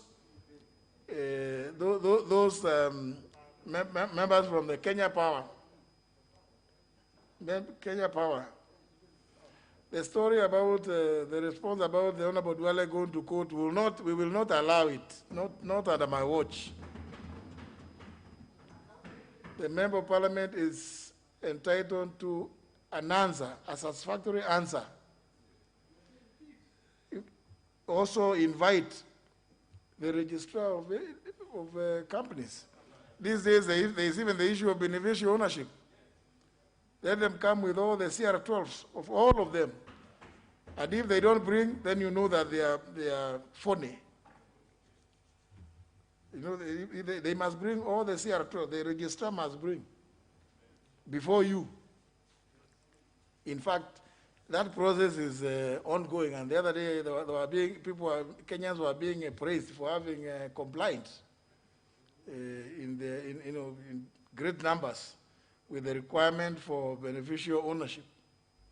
So get the CR12 so that then the answers which you will bring now as a report. Honorable Gikaria. Not now the statement from the ministry.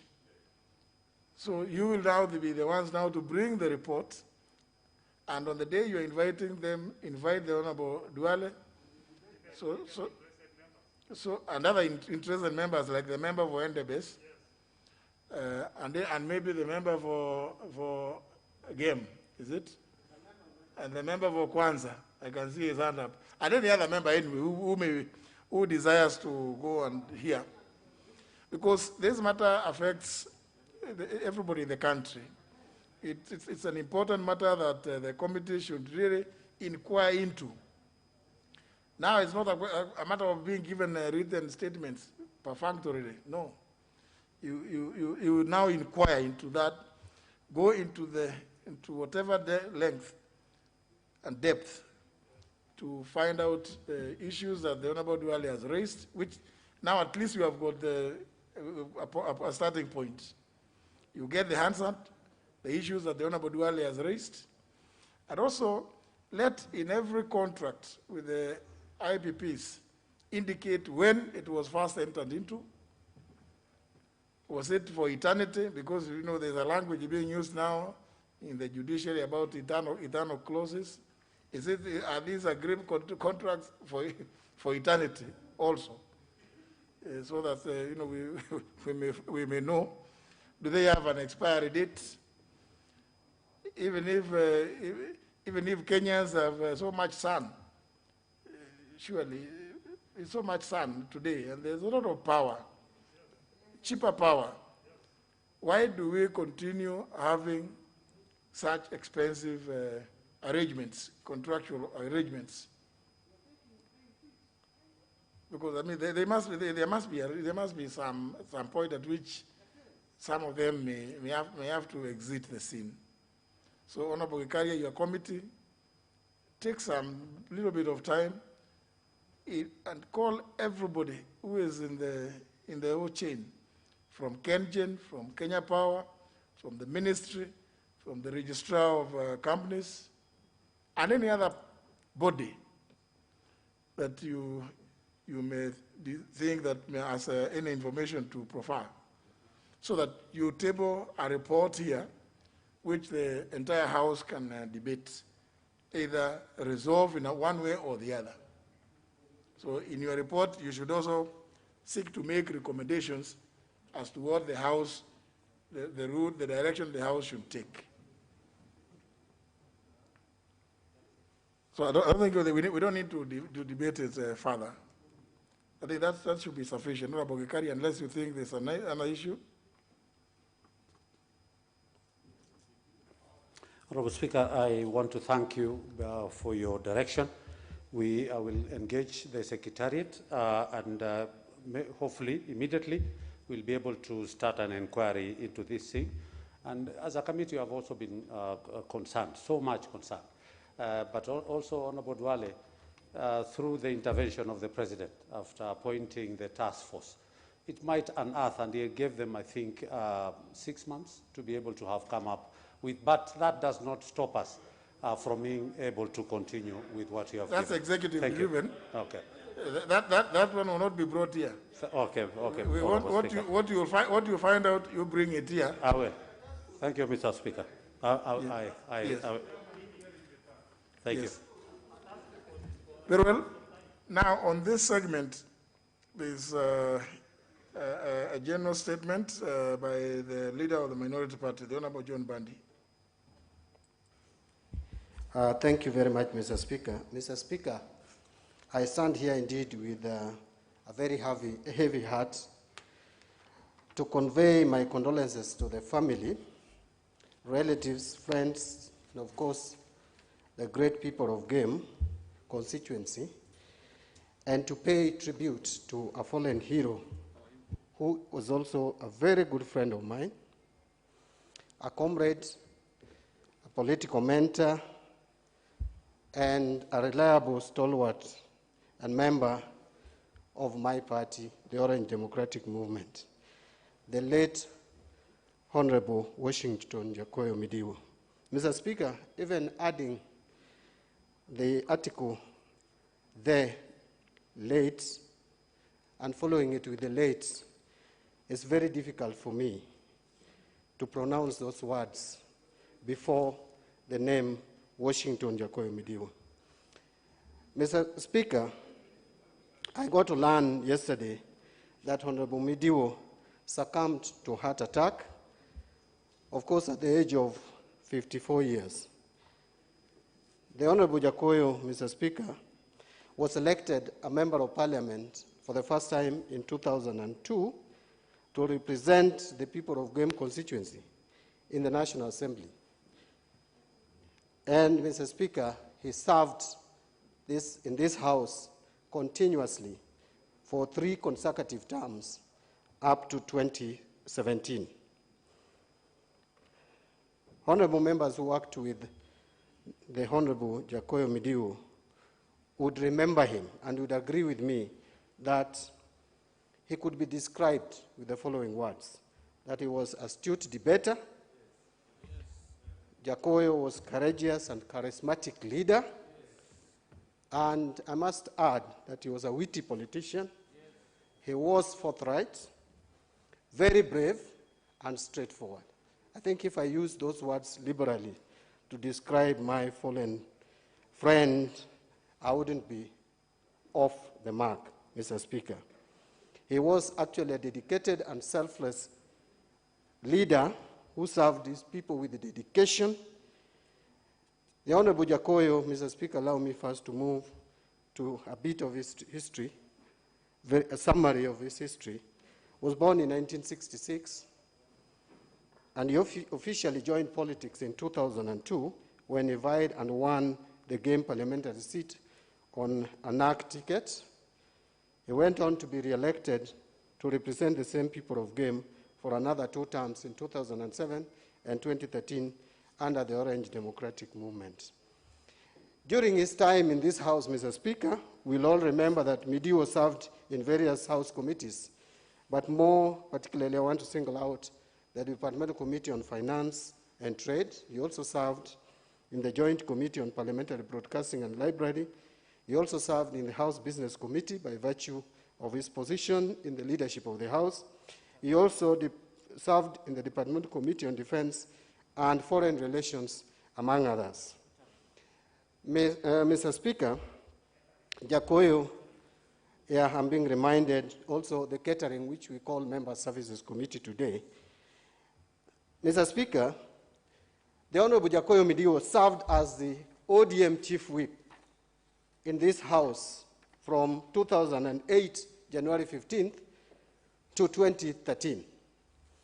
Later on, after being re-elected again for the 3rd time under the new constitution, he served as the first deputy minority leader of the National Assembly of the Republic of Kenya. And we all will remember Jakoyo's contribution. He was sitting around here. Jakoyo was consistently sitting on this row. But yesterday, Mr. Speaker, I think the sun did set and the clouds gathered, and then we got the sad news of his demise, which was sudden. I will tell you it was truly sudden, because on Friday, I had a conversation with the late Washington Jakoyo Midiwo, and we agreed with him that we would meet on Sunday evening to discuss issues ODM. Mr. Speaker, on Saturday, I tried reaching Jakoyo. His phone was going through, but he didn't pick my calls. That was very unusual of Jakoyo Midiwo. Those who have been communicating with him knows that his phone is always on. There's no single time I've ever tried to reach out to Jakoyo Midiwo and his phone is either off or it doesn't pick. If it doesn't pick, he calls you back almost immediately. But it was unusual this time.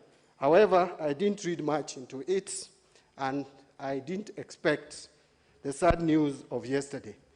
But, Mr. Speaker, we must accept that we are in a journey. All of us are heading where our departed friend has now crossed over to. Allow me, Mr. Speaker, just to take a few minutes, because I know many of my colleagues will also want to have opportunity to condole and share in their grief of the death of our colleague. Let me just say a few things. I called Honorable Jakoyo Midiwo my political mentor, and I must confess that I've had 2 political mentors, and both of them are now the late. That is the late Gerald Otieno Kajwang, who started mentoring me into politics before I even came to Parliament. And then Jakoyo Midiwo, who immediately came in here, gave me opportunity and immediately spotted some potential and put me very close to introduce me to parliamentary procedures and allowed me space to grow. Mr. Speaker, Jakoyo was someone who, I must say, had no jealousy. He was not jealous. He would want you to grow as much as he grew politically. But also very, very open and candid and honest. There was a time, Mr. Speaker, after the death of the late Joshua Ojode in a grisly accident, that his replacement was being discussed in the political corridor. And I remember meeting Jakoyo on the stairs, and he called me aside and told me, Mbadi, it is being said that you are to be appointed assistant minister, but I don't want it. He told me on my face, and I asked him why. He told me if Ababu Namwamba is crossing over to government side now, government, becoming a member of the cabinet, how can I again lose you? Who is remaining in the backbench? And I told him that you are not then thinking about my personal development. You are thinking about the party, but you are not thinking about my personal development. And immediately took about 1 minute just thinking about my statement and told me, I think I agree with you. So that is Jakoyo. Other people would go behind your back and start discussing how you should not be appointed. But he first reached out to me and told me, I don't think you should be appointed assistant minister. Now, Mr. Speaker, we have lost such kind of a person. I want to just say my final remarks. I want to quickly conclude that, Mr. Speaker, this is someone who really could trust you once he knows that you have some capacity and competence. I remember one time there was a report that came to this House through the Agriculture Committee that was chaired then by John Mututho. And that report was really personalized attacks on the office of the Prime Minister. We sat with Jakoyo in the Prime Minister's office with the technical team, and we agreed that we bring amendments, the two of us. And he told me, Mbadi, go home, read, I'm also going to read. Tomorrow we converge and propose the amendment. Mr. Speaker, I read all the way to 3 a.m. coming out with these amendments. When I met Jakoyo the following morning, he told me, just laughed and told me, Mbadi, I knew you were going to read, and so just go ahead and propose those amendments. Mr. Speaker, when I came to the floor of the House, after my contribution, all the members of Parliament, including the cabinet ministers, agreed with me. And I think that is the first clear mark that I made on the floor of this House. That is how Jakoyo could trust you. I could go on and on. This is one person.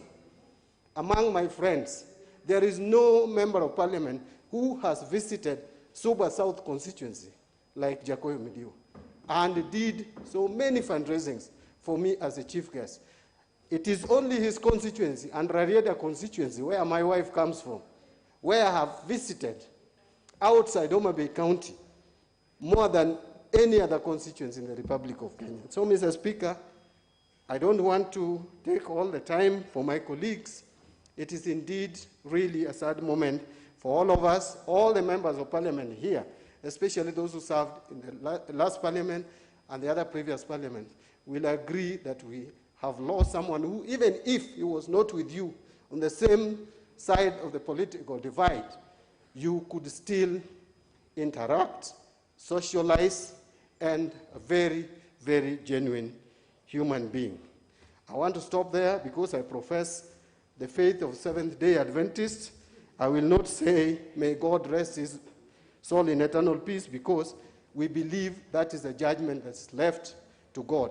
But he served this country, he lived his life. Thank you very much. I pray for the family. Thank you, Mr. Speaker.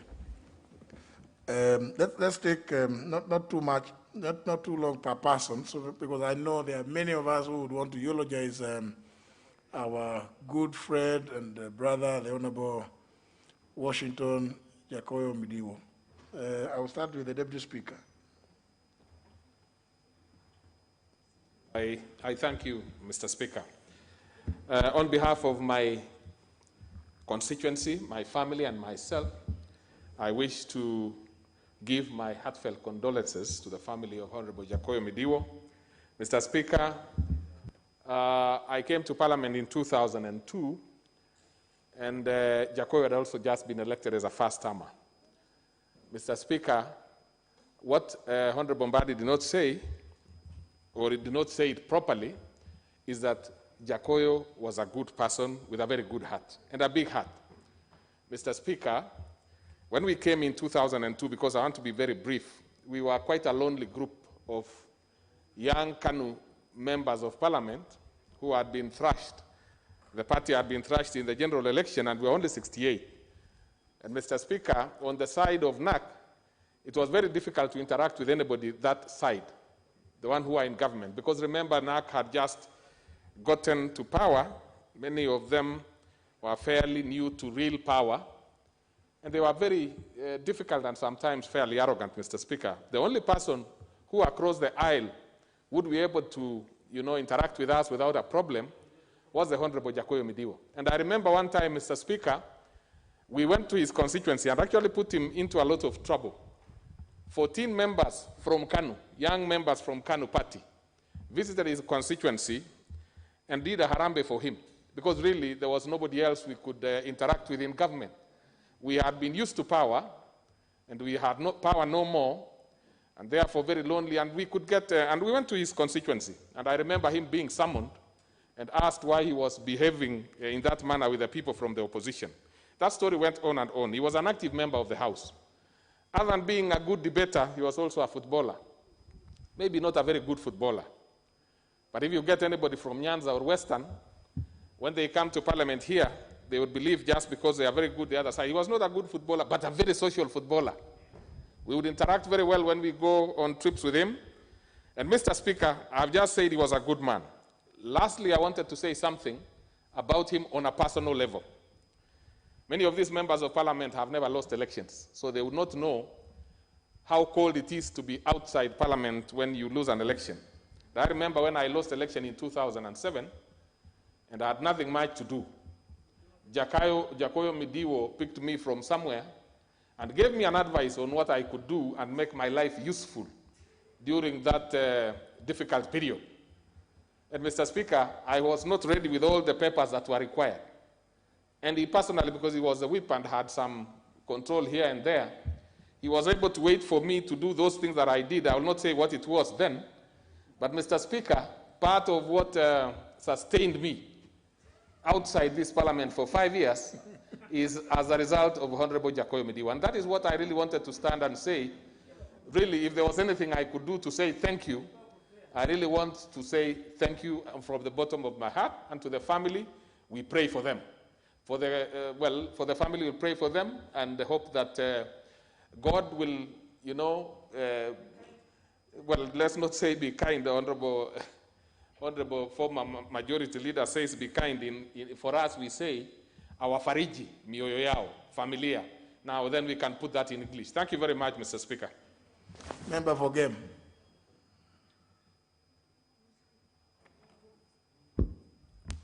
Mr. Speaker, sir, I'd like to thank you for giving me this opportunity to send my message of condolence and that of the good people of Game following the sudden and untimely demise of our former Member of Parliament, my friend and brother, Washington Jakoyo Midiwo.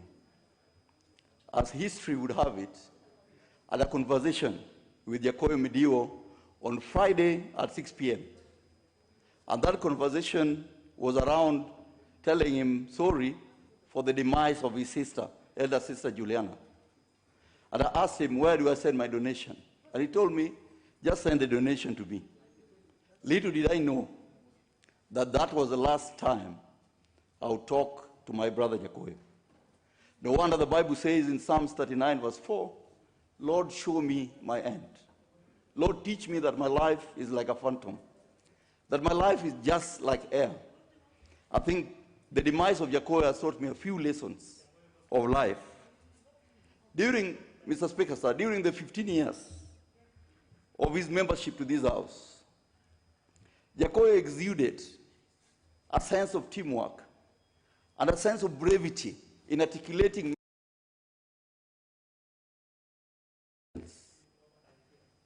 He'll be remembered as a man who dedicated himself to serving the people of Game, and a man who had fidelity to the truth. Mr. Speaker, sir, when he was in line of duty, Jakoyo ensured that he was indeed the man in the arena. His face mud with sweat and dust most of the time, in attempts to ensure that we, the people of Game, got what we deserved and what was rightfully ours. In his oversight role, he'll be remembered as a man who was brave when he was tackling on issues. In his representation role, we, the people of Game, will remember him for standing for what was right for the people of Game. Mr. Speaker, sir, the Honorable Jacoyo Midiwo, while serving as a deputy minority leader in this House, he helped consolidate the members of the opposition and led them as a solid and shaken House that could hold the government to check. Mr. Speaker, the people of Game will forever remember the Honorable Washington Jacoyo Midiwo for his transformation agenda and for the many projects that he used CDF to launch and to ensure that our students in school had good classes. Mr. Speaker, sir, on my personal encounter with my predecessor, I remember with a lot of nostalgia the many moments that we met with Jacoyo, and we joked about our competition. We thought that the competition was just like a football match between Gor Mahia and AFC. And after the match, sometimes you lose, sometimes you win. And we kept our cool because we thought that we are all fighting for the beautiful constituency of Game, the land that has the best of brains in this country. Mr. Speaker, sir, let me take this opportunity to convey sincere condolences to the family of Jacoyo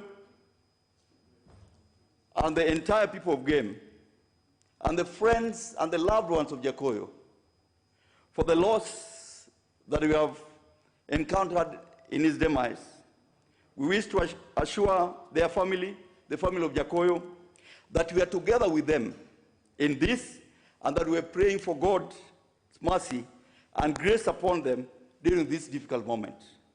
Mr. Speaker, as I conclude, I wish to request the honorable members to keep the family of our fallen brother and the people of Game in prayers as we come to terms with the loss of the member of Game who was a man that we'll never forget for the works, for his deliberations, for his brevity, and for investing in many of his friends.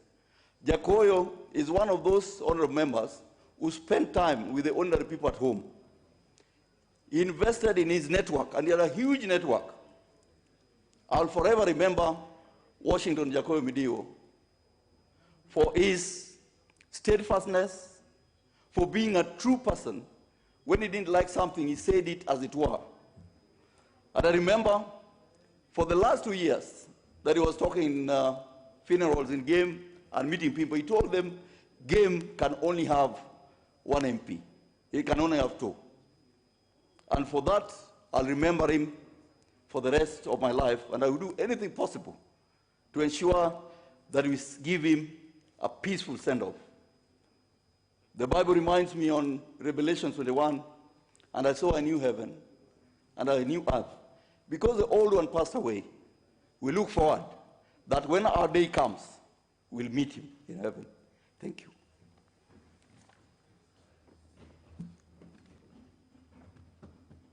Honorable Wandai.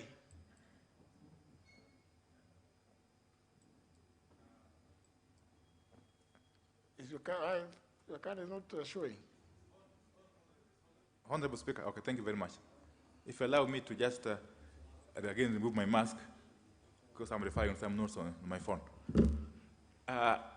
Mr. Speaker, let me join my colleagues.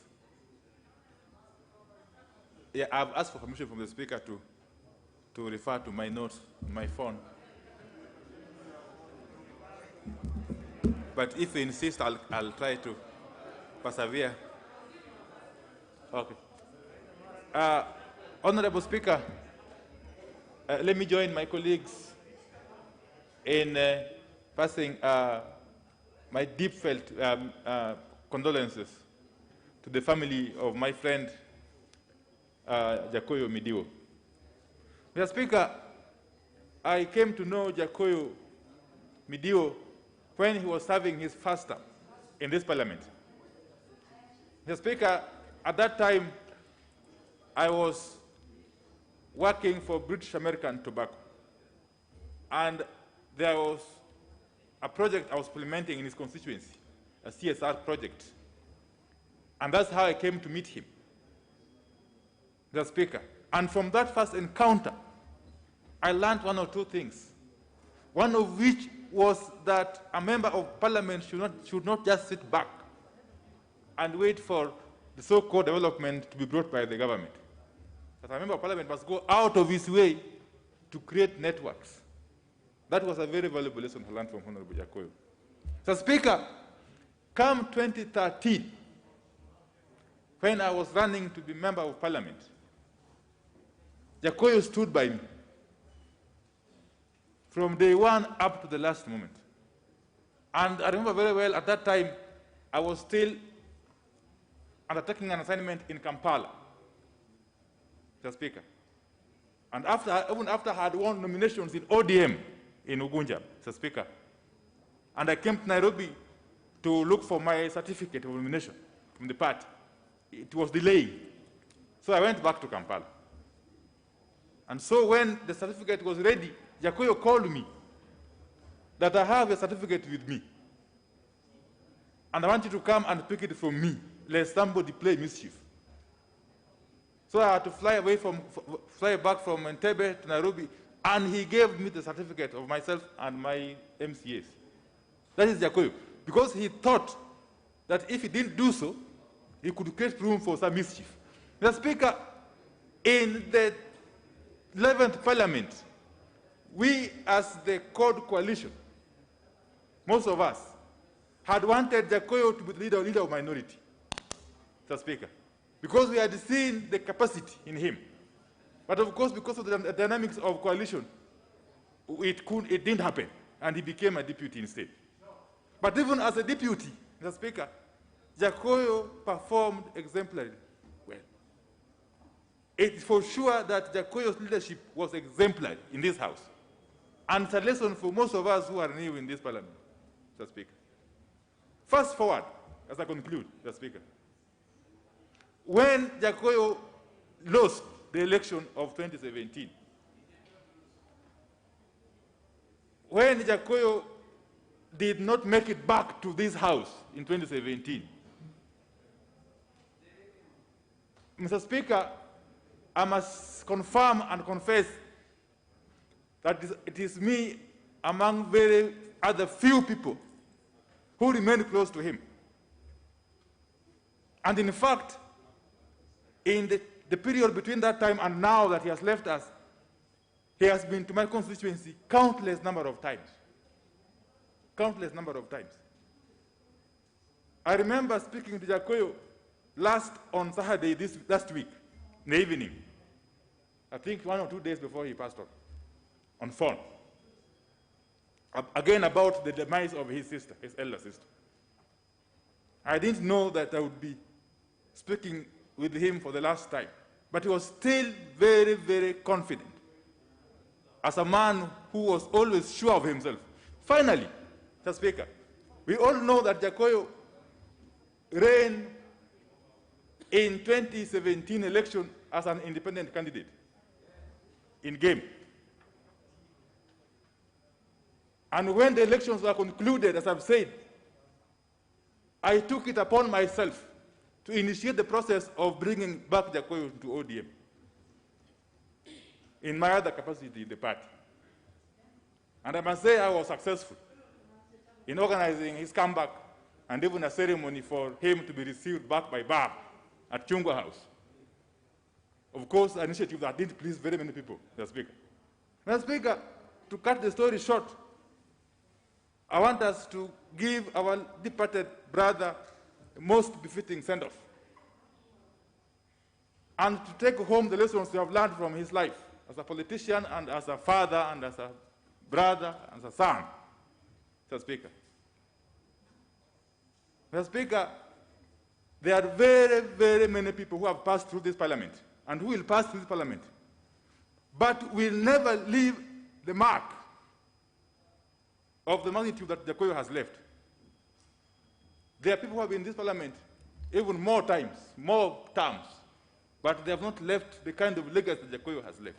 So may God Almighty rest his soul in eternal peace. Thank you. Honorable Ochieng.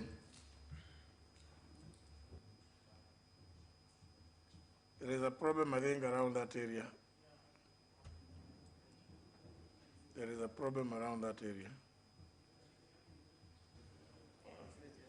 Oh, I got it here. Thank you so much, Mr. Speaker. Mr. Speaker, with a very heavy heart, Mr. Speaker, I can't believe that I'm standing here this afternoon, evening, to talk about the Honorable Jakoyo Omidio Aka Otada.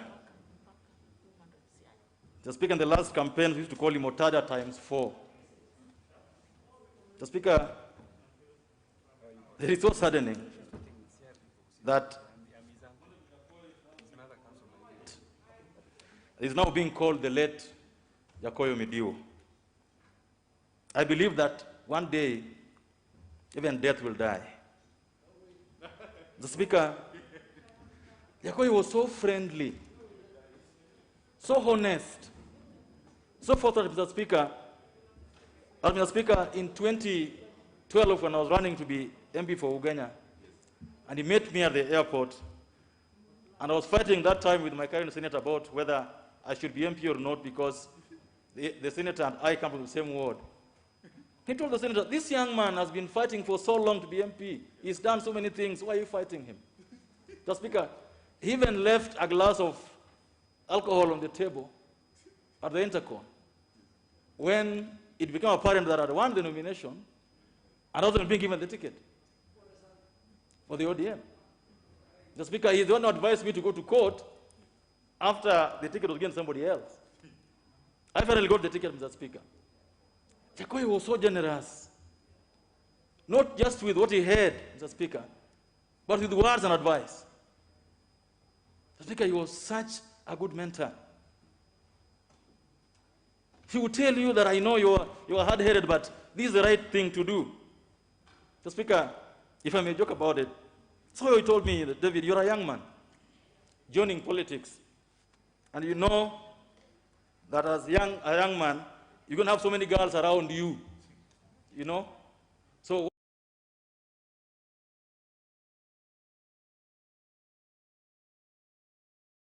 I never allow any woman to enter your car.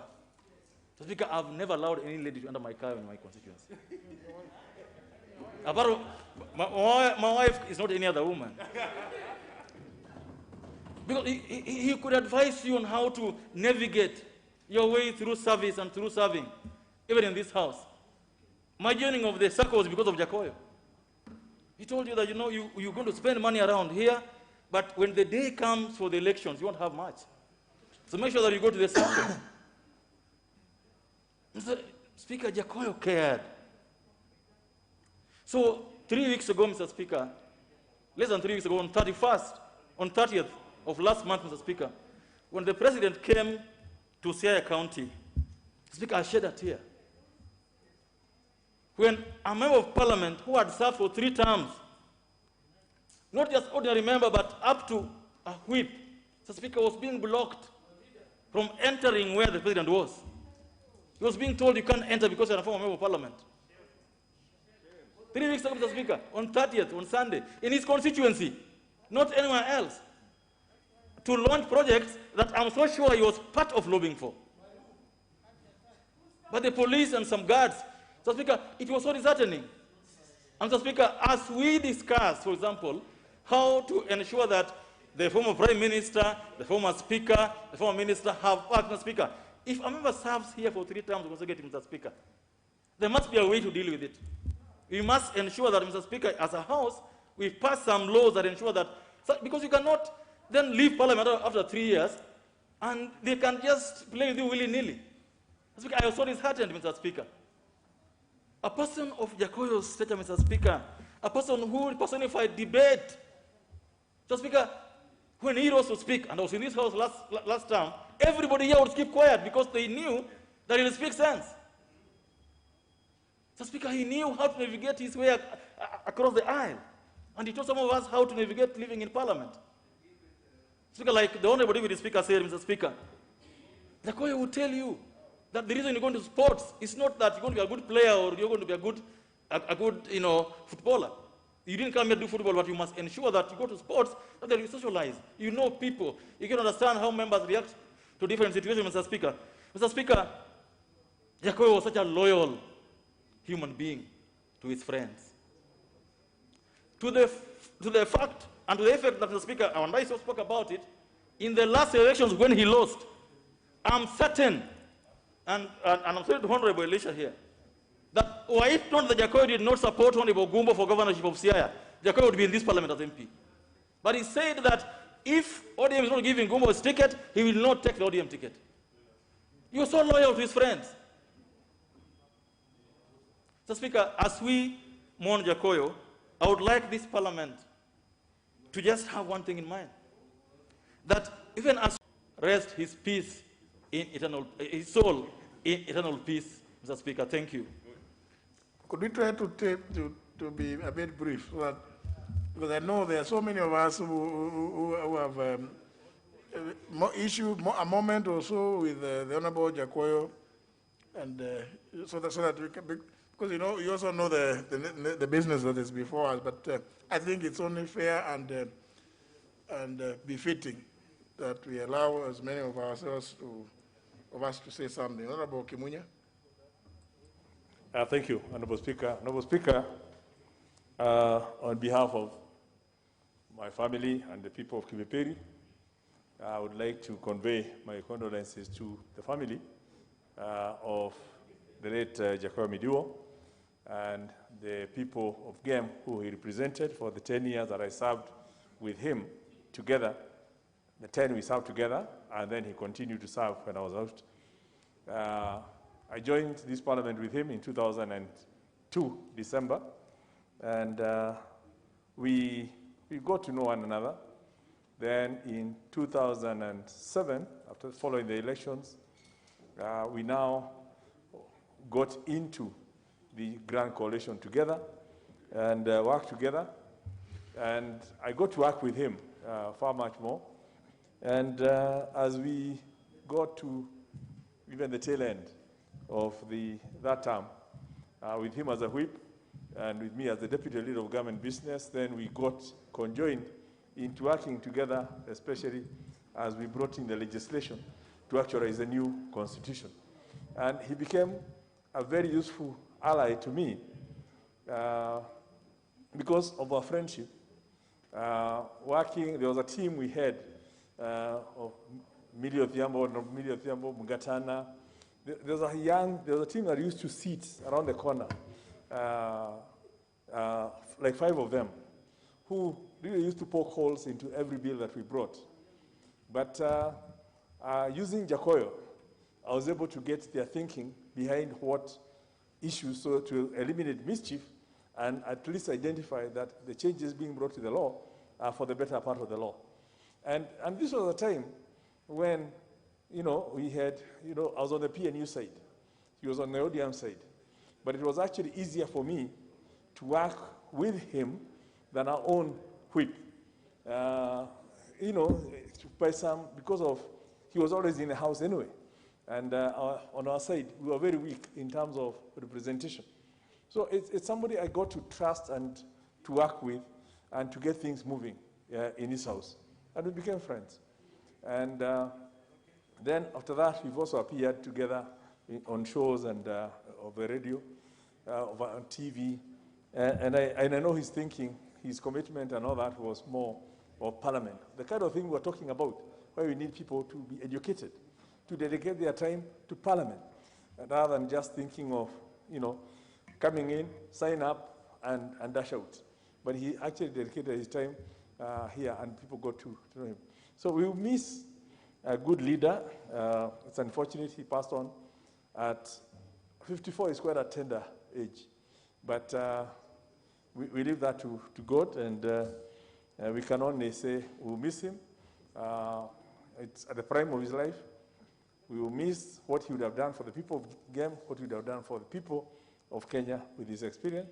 And at this point, we can only pray for his family to have the comfort to go through this situation that has befallen them rather suddenly. And I would ask that members, in our traditional way, I don't know whether it's Honorable Elisha who will be mobilizing that, that, in our compassionate way, we can see how to join the family in giving him a befitting send-off. As I'm thinking of, as the MP, obviously working with the leader of the minority party, you guide us into how members can participate in helping the family to overcome the financial burden associated with, as we pray for them to overcome the grief, that one does not complicate the other. And also as part of our contribution to sending our colleague off. So with those words, I really want to say once again, it's a loss to all of us, and especially for the family, people of Gem, the Kenyan nation, people who used to listen to him every Monday. I think he was appearing on a TV show every Monday, and almost every day. And as part of participating in bringing up issues to the Kenyan people. So we'll miss him, and may the Lord keep his soul in eternal peace and with eternal light shining on him. Thank you, Honorable Speaker. Honorable Eseli. Honorable members, I'm aware that the members from Siaya have all indicated that that some are saying they're either aunties or uncles, grandfathers, and the children or grandchildren to the.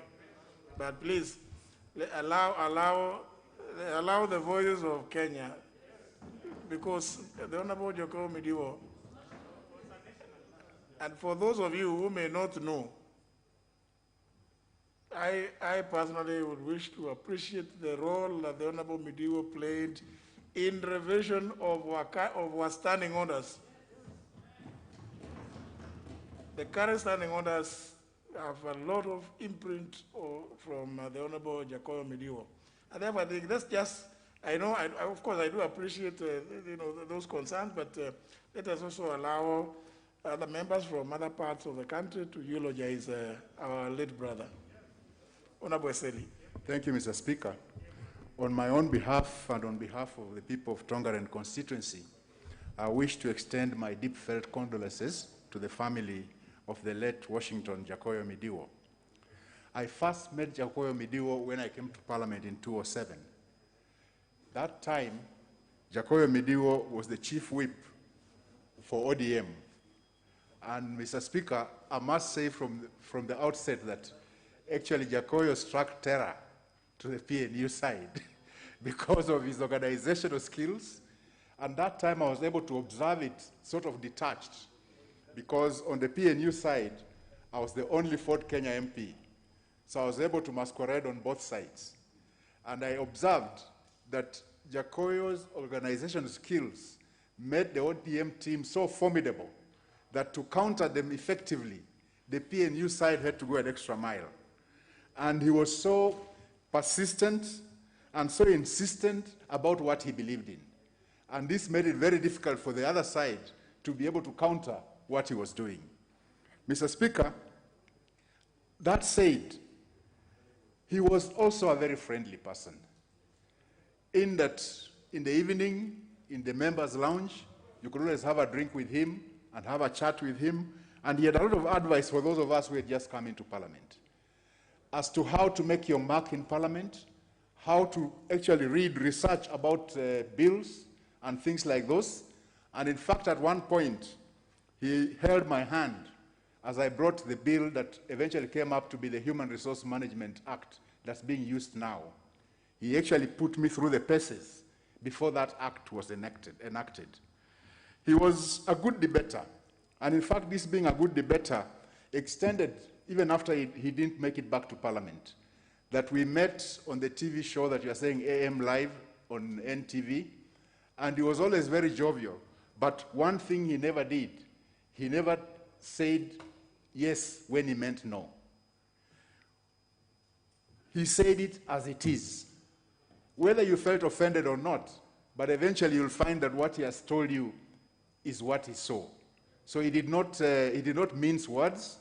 If you have displeased him, he'll tell you so, but in a friendly way, that in the end, you'll still remain friendly with him.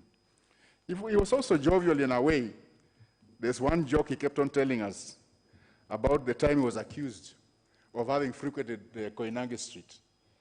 And he went for the campaign in his constituency, and he knew that his days were over because that was the main accusation flying around. Then somebody just stood up and said, Jakoyo is the man because he's not running after men, he's running after women. So he's not a gay. And that changed the mood, and Jakoyo made it back to Parliament. He kept on telling that joke. He had his own way of saying that joke, and he would make all of us laugh in the members' lounge. After he left Parliament, I've interacted with him several times, and he has remained hopeful and always encouraging to those of us who are his friends. May his soul rest in eternal peace. Honorable Pukose. Thank you, Honorable Speaker. Honorable Speaker, on behalf of the great people of Endebess and my family, I want to send my message of condolence to the family and the people of Game following the death of Honorable Washington Jakoyo Midiwo. Honorable Speaker, Honorable Jakoyo used to sit on the other side there in the last Parliament, and I was also a member with him in the Committee of Health and Catering. Honorable Speaker, Honorable Jakoyo Midiwo contributed to the changing of health and catering to the facility and services. He's actually the one who contributed a lot when we met and we were able to discuss and agree that this is supposed to be for facilities and services for members.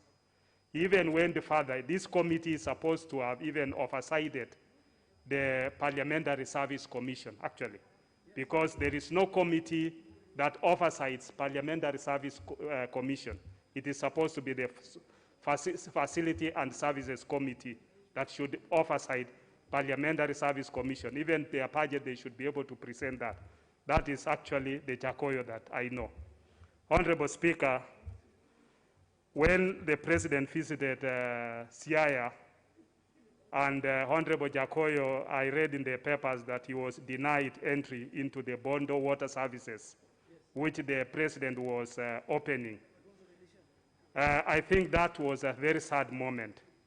And I think those who did that, I think they should be ashamed of themselves.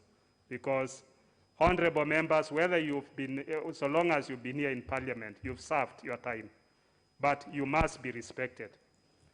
Honorable Speaker, just another point which I think should be looked by the Parliamentary Service Commission on the same breath is the members who have retired from this House or members who are on pension.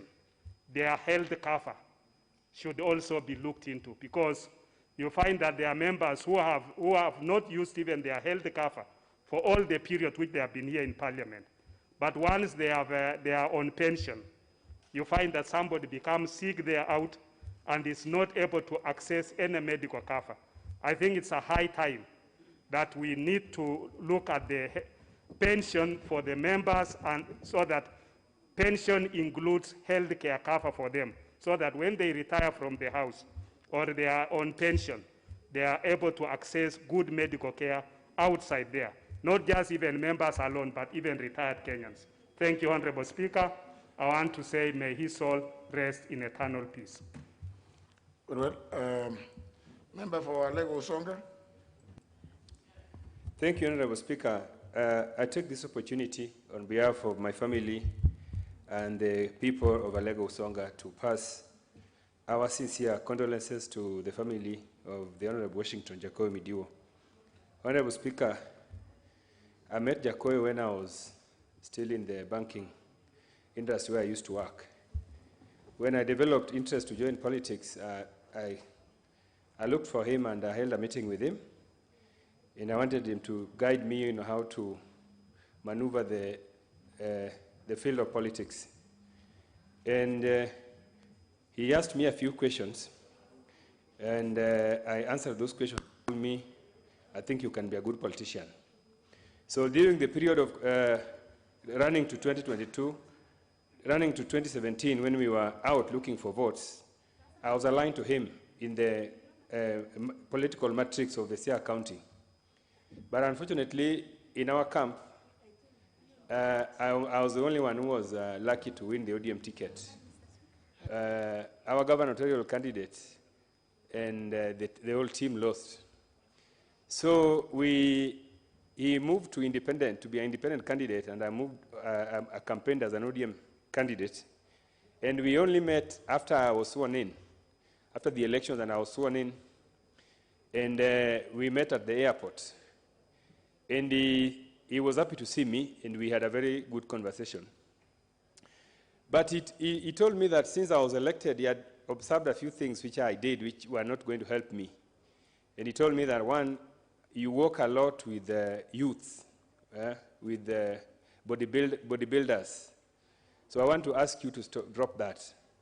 And he also told me that there are many mistakes that politicians make, which is that when they are elected, they don't pick calls. I want to ask you to pick all the calls that come your way. Never switch off your phones. And I think this is something that Honorable Mbadi alluded to. Honorable Speaker, I think that those two lessons that I was given by Jakoyo has really helped me in my political journey, because I do not switch off my phones, and I dropped, the idea of walking around with a lot of youths like I am walking in my enemy territory. But Honorable Speaker, there's one thing that I want to thank Jakoyo for, and this is something that I have also learned. Jakoyo is somebody who would never hold any grudge with anyone. I remember in the recent past, in our Siaya County politics, we have not been reading from the same script. But in many occasions when we have met with Jakoyo, he will never talk to you about your political differences. He would talk to you about the current issues, and he will never hold any grudge, and he will treat you like you are his friend. I think that I said yesterday, Honorable Speaker, when we received the news of his demise, that for us as a county, we have lost a progressive leader, a formidable leader. The politics in Siaya is going to change, because for a long time and up to the most recent, even when Jakoyo was not in this parliament, the politics in Siaya always revolved around Jakoyo. You are either with or against Jakoyo. And I think for us as young leaders, I want to say that there's a lot that we have learned from Jakoyo around his political life, around the way he handled his issues, around his boldness, around the fact that Jakoyo is somebody who will always, take a position, irrespective of whether that position is against the party or against the establishment. It is something that I think we are going to learn for a long time in our region.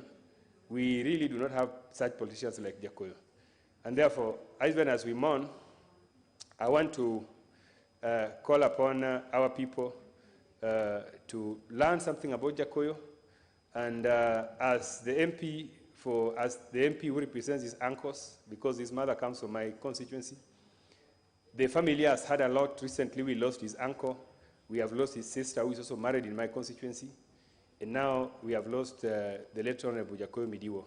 We know that these deaths have come in many deaths in a span of just 2 weeks. We know that it is very painful. And I want to thank Honorable Kimunya for urging members to stand with the family of the late. May the Almighty God rest the soul of the Honorable Jakoyo Midiwo in eternal peace.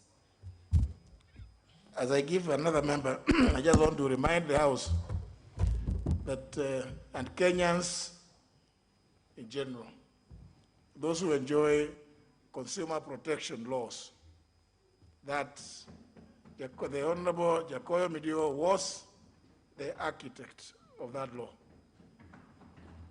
And in fact, the provisions in our standing orders requiring that when a member is being discharged, that he should be given an opportunity. You write to the member, you must warn the member that you're about to discharge them. Give him an opportunity, or her an opportunity, to present his or her case. So I know it's important that we say some of these things as we move on, as we mourn our late brother, Honorable Duale. I know you worked a lot with Honorable Midio. Thank you, Mr. Speaker. Mr. Speaker, it is not even me. I think you have worked with Honorable Jakoyo more than anybody else, because he was with you in the 9th Parliament when you were the whip of the opposition, KANU, and he was in government NAC. Mr. Speaker, I came to learn Honorable Midio in 2004-05 when we were together in LDP. But I really worked with him in the 11th Parliament when CORD and that time TNA, URP, there was a lot of commotion. And I'm sure you have seen the video, going round. And it's very interesting. Honorable Jakoyo Midio, Mr. Speaker, was a very fearless leader, very courageous, and that shows he was the only man who could stand up to, the ODM party and its leadership. And I remember in the 10th Parliament, after we joined together ODM and we became members of Parliament in 2007, somewhere along the way, I was an assistant minister, so I was in the government side. Then around 2009, I was sacked as an assistant minister because of politics. So when I became a backbencher, I had no committee. Mr. Speaker, I had no committee. And Mr. Speaker, that's why you are different from other speakers. And members must know. So I stayed in this house for about 3 months as a backbencher, sacked from government, and with no committee. So I went to Speaker Marende. He didn't listen to me.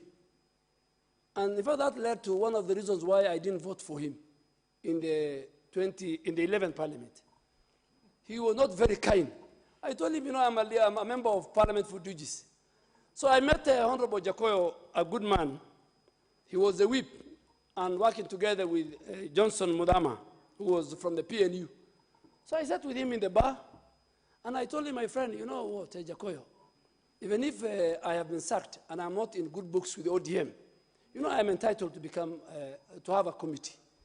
And Jakoyo went out of his way and made sure that I joined the Committee of Energy at that time. But Mr. Speaker, finally, I really want to indulge you now under your leadership, is that the Parliamentary Service Commission must recognize outstanding leaders, not only Jakoyo, but since independence, by doing what happens in the House of Commons, in the Australian Parliament, by naming certain facilities and rooms after those leaders. Instead of having room 7, room 9, we can have Jakoyo Midio room. We can have Speaker Marende's, room, so that these leaders are remembered. Shikuku, the Honorable Shikuku, the Honorable Ahmed Khalif, those great leaders. And this you find it in other jurisdictions, so that even the floors in our new building, they should be, and cafeteria should be named after somebody. The library should be named after somebody. Jean-Marie Seroney Library, for example, as a speaker. So that these leaders are recognized. So Jakoyo, I think to start with, we can, and through the Parliamentary Service Commission, you can do that. The Speaker, Honorable Elisha is a beneficiary of the fearless and courageous nature of Honorable Jakoyo in the last election. Because Jakoyo was in a team, and I'm not sure whether Honorable Atandi was there, because Honorable Atandi, with a lot of respect, doesn't fit in the Jakoyo's team. He said he was with him, and the problem is now we can't verify.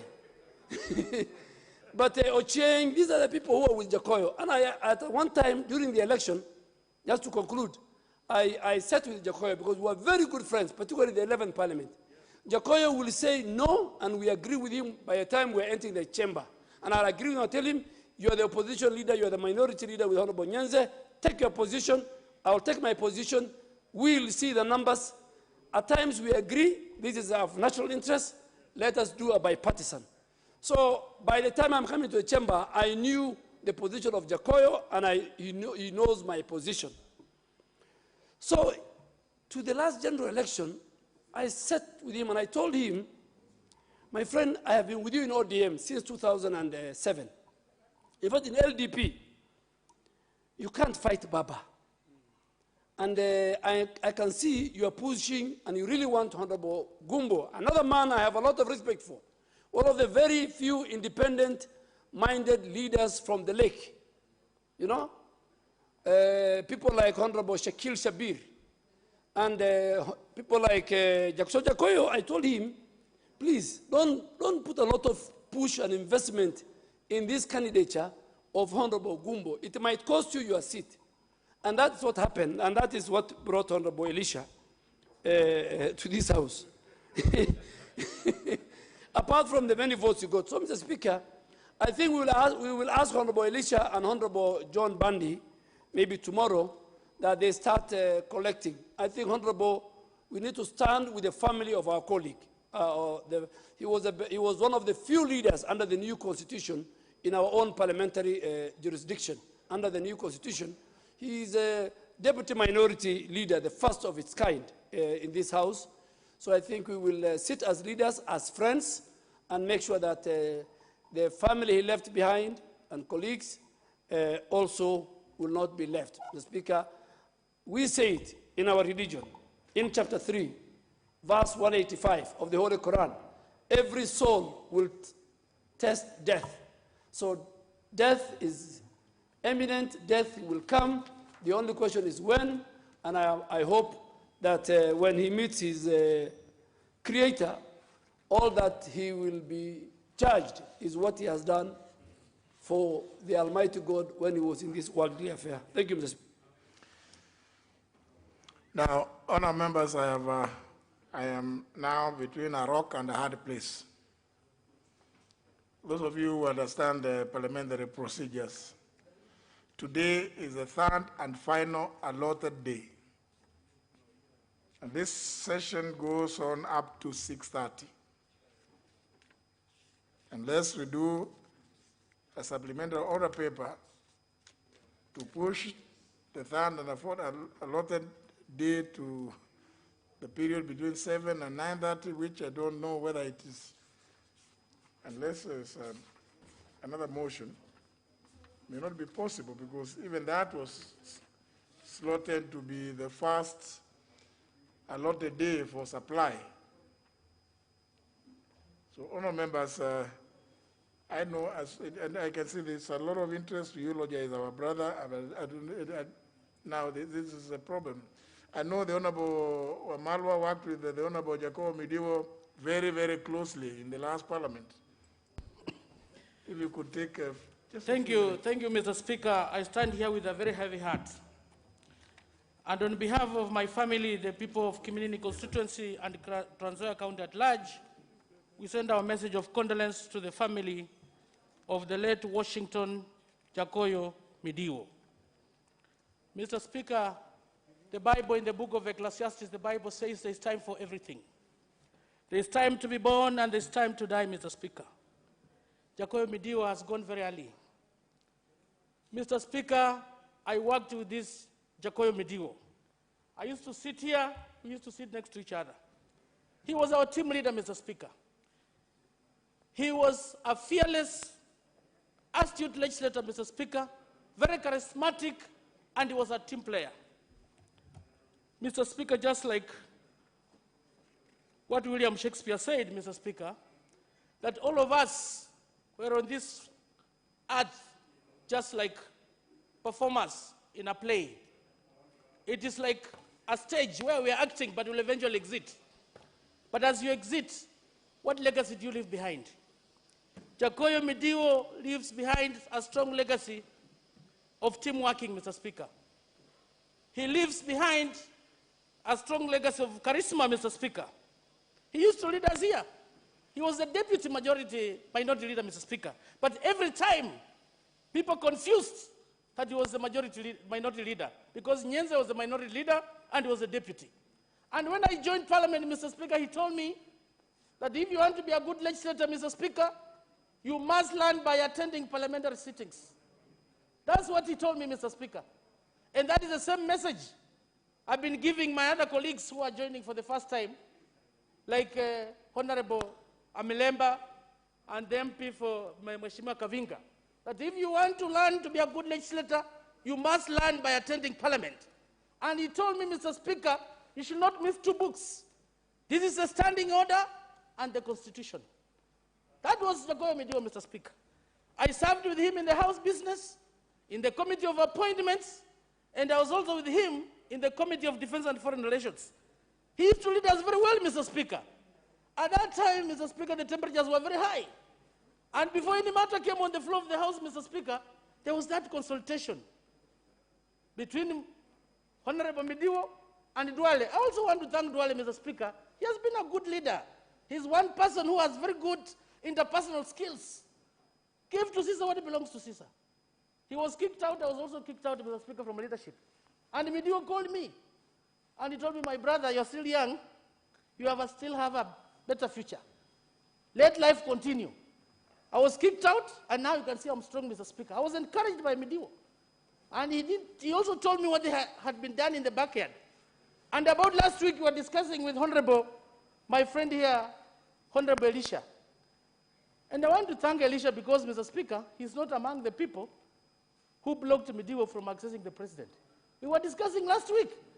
And I told him, you've done well on the constituency, but you've not done well in legislation like Jacoyo Midiwo. And I told him you should increase your contact hours on the floor of the House. And you can see he's seated here, Mr. Speaker. And for you, if you want to learn parliamentary matters, you must learn by attending. If you come, you sign in, you sign out, you'll not learn, Mr. Speaker. And this I learned from Jacoyo Midiwo. So we are praying to Almighty God to give his family fortitude at this difficult time. And he was also a prayerful person because we used to be with him in the National Prayer Breakfast. We've lost a great friend, Mr. Speaker. May his soul rest in peace. Now, honourable members, because there are so many of you who have made the requests, and I have to balance now this, the need between you having to eulogize our late brother and the need for us to go to the third and final allotted day for the business appearing in order number 11. So I have to balance, and therefore, we strike a balance on our members. 1 minute, and it will be timed here. When you see the yellow light, you know you have 30 seconds. Yeah? Honorable Wangwe. Thank you, Honorable Speaker. I'll take 1 minute. Honorable Speaker, on behalf of the people of Navajo and that of my own behalf, allow me, Honorable Speaker, to pass my sincere condolences to the family of the late Jacoyo Midiwo, Washington. Honorable Speaker, Honorable Jacoyo made a statement here which I would want to remember during the security bill. He did caution us. I was a first-term MP, and he did caution us and said, make laws that are for posterity. Make laws that will favor you when you are out of government and when you are in government. Honorable Speaker, that statement leaves me always. When I'm a majority whip, Honorable Speaker, I'm able to extend my service to those on the minority side without, Honorable Speaker, considering that they are the minority side and this is the majority side. We serve one government and we serve one parliament. Thank you, Honorable Speaker. May God rest his soul in eternity. Member for Migori County. Thank you very much, Mr. Speaker, for this opportunity. I also arise on behalf of myself and Sona West and the entire Migori County to say pole to the family of Jacoyo Midiwo. I was not a member of parliament then, but a board chair of some very small school which had only one classroom. And my husband was another board chair in another school. These two schools in my local community, Machicha and Kitabai, were in need.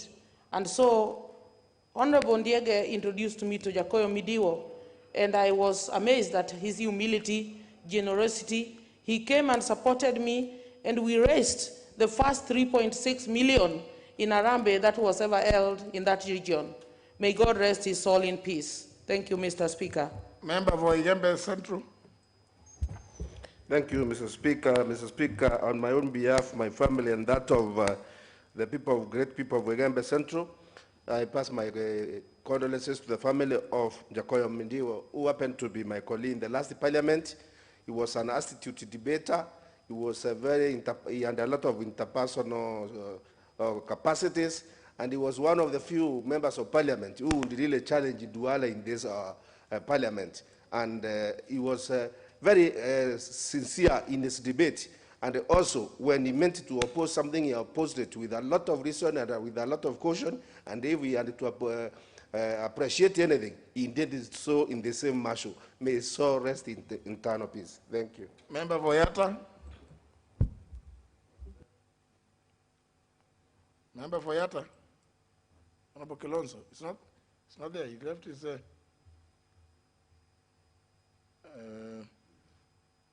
Member for Emuhaya.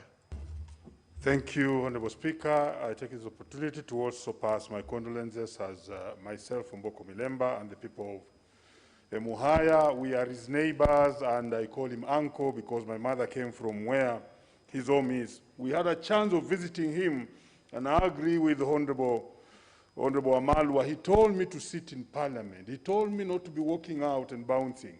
He told me that's the most important thing when you're in Parliament. And we had wanted to change him from ODM to NC that time. I went with my party leader. We were unable, but that is it.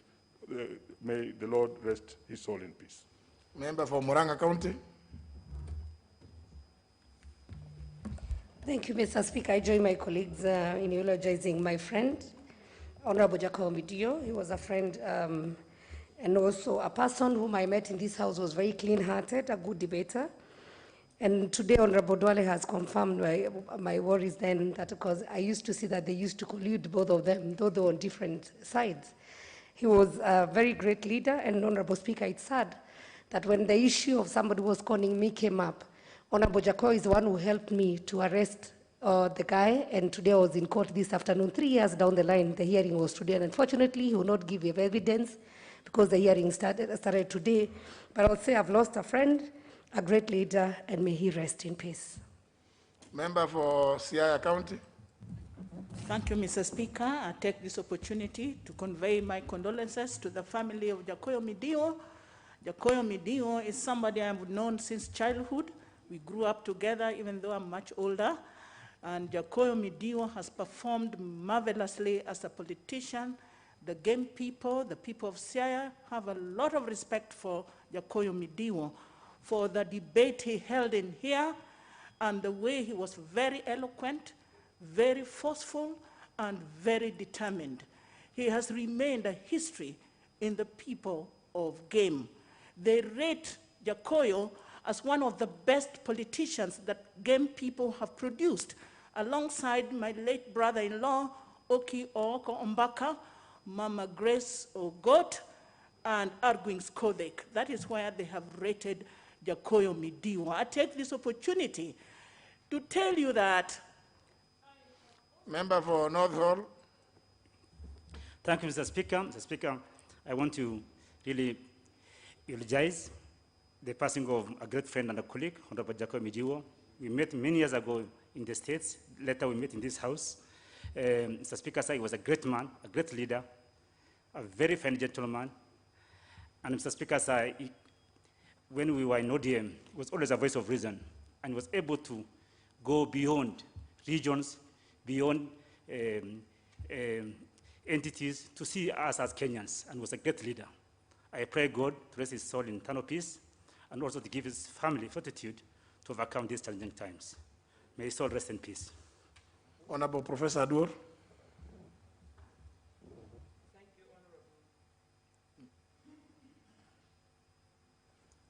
Thank you, Honorable Speaker. As I eulogize Jacoyo, I want to say not just charisma, but heart set. Honorable Speaker, I want to say that Jacoyo Otada ×4, solid, bold, courageous. Honorable Speaker, Kenya right now needs not just politicians, but leaders. And Jacoyo Midio is a clear example as we listen not only to what is being said here, Honorable Speaker, but even to what right from the referendum through to the Constitution, even to BBI. Jacoyo Midio speaks the truth, speaks for Kenya, speaks boldly. May his soul rest in peace.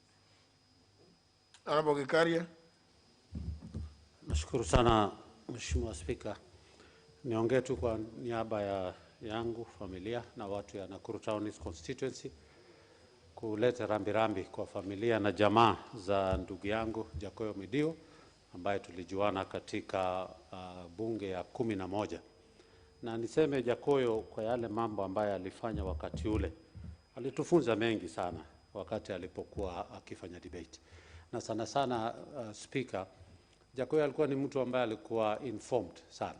Tulikuwa tunamheshimu Bwana Duale, lakini ile information Duale alikuwa naye, Jakoyo had always an answer for that. And I respected Jakoyo for ile mambo ambaye alikuwa akitoa wakati ule ya kuweza kutupatia kama wageni katika bunge hili, kuweza kuweka miswada hasa, na alikuwa akiniambia vile alishirikia katika ile kupitisha constitution ya 2010. Honorable Shakil Shabir. Thank you. I want to eulogize my dear brother, Jakoyo Midio. He was a very, very strong person and a great support. But as the chairman of APNAC, he was one of our strongest fighters for corruption. I remember, Mr. Chair, that Jakoyo Midio, Isaac Maura, and myself stopped the Prime Minister of Malaysia in 2015 from opening the anti-corruption workshop. Up to date, Mr. Chair, Mr. Speaker, sir, the Malaysians still remember that particular event. Jakoyo was fearless and he was very much a fighter against corruption. Thank you. Honorable Aluke. Thank you, Mr. Speaker. Thank you for giving me a chance also to give my condolences to the family of Honorable Jakoyo Midio. I knew Jakoyo Midio, Honorable Speaker, in the 11th Parliament, and he was a forthright member of Parliament, Mr. Speaker. He was very versatile when he was on the floor of the House, Mr. Speaker. Jakoyo was friendly to everybody, to all members of Parliament, Mr. Speaker, during his time as a member of Parliament.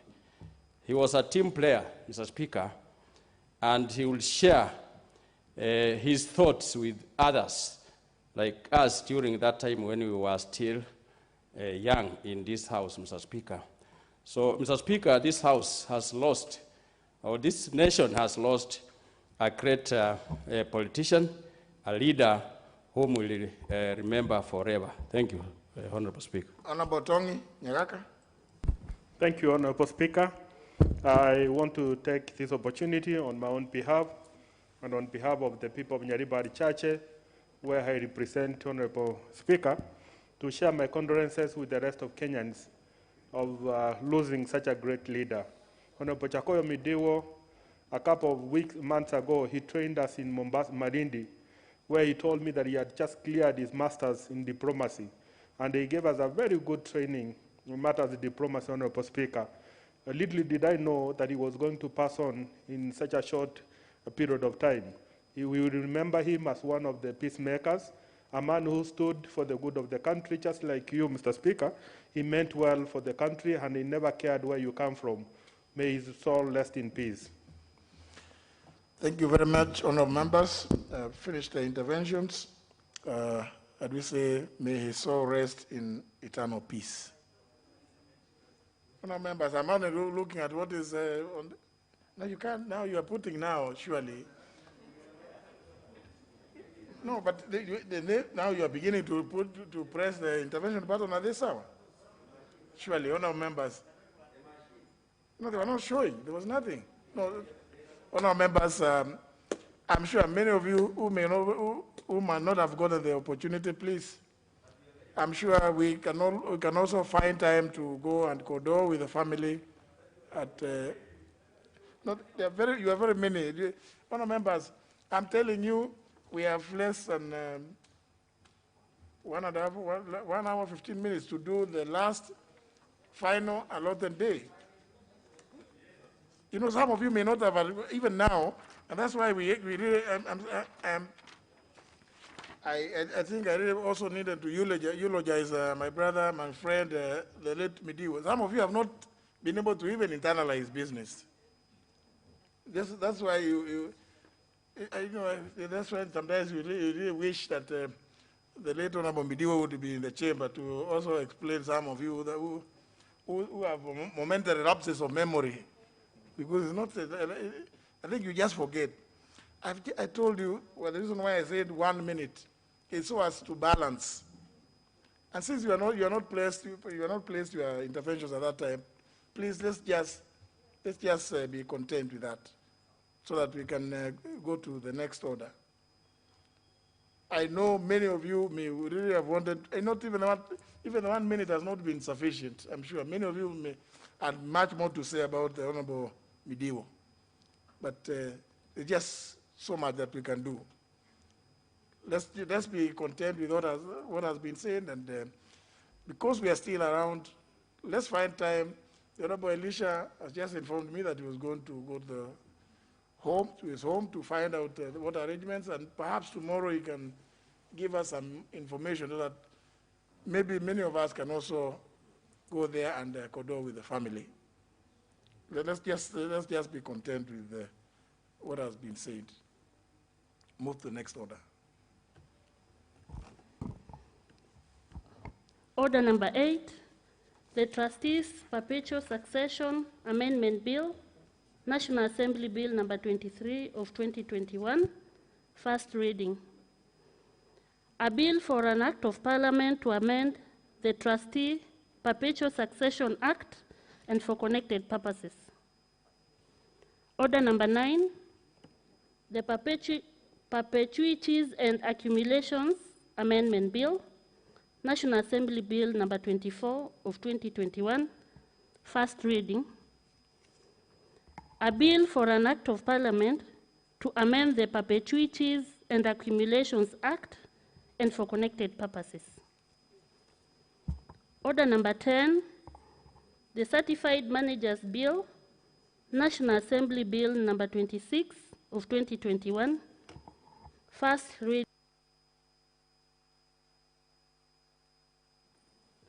A bill for an act of parliament to establish the Institute of Certified Managers, to provide for the registration and regulation of the standards and practice of the profession, and for connected purposes. Order number 11, motion, consideration of the budget estimates for the financial year 2021-2022, general debate, third and final allotted day. Well, the Honorable Shinali was on the floor and has a balance of 8 minutes.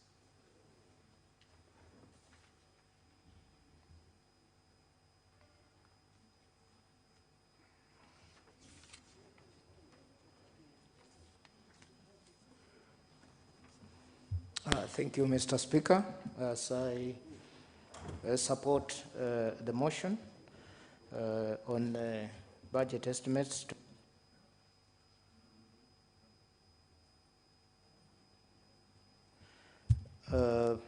budget estimates 2021-22.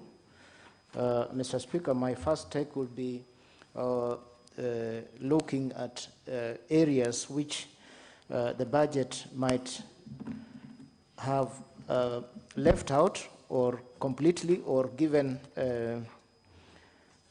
low funds, yet if supported, they would generate revenue for this country, Mr. Speaker. Mr. Speaker, the sugar industry in the Western region is an area which the budget estimates the Treasury has left out completely, Mr. Speaker. There was a task force which was put in place, chaired by Chairman of Council of Governors and the Minister for Agriculture, Mr. Chair.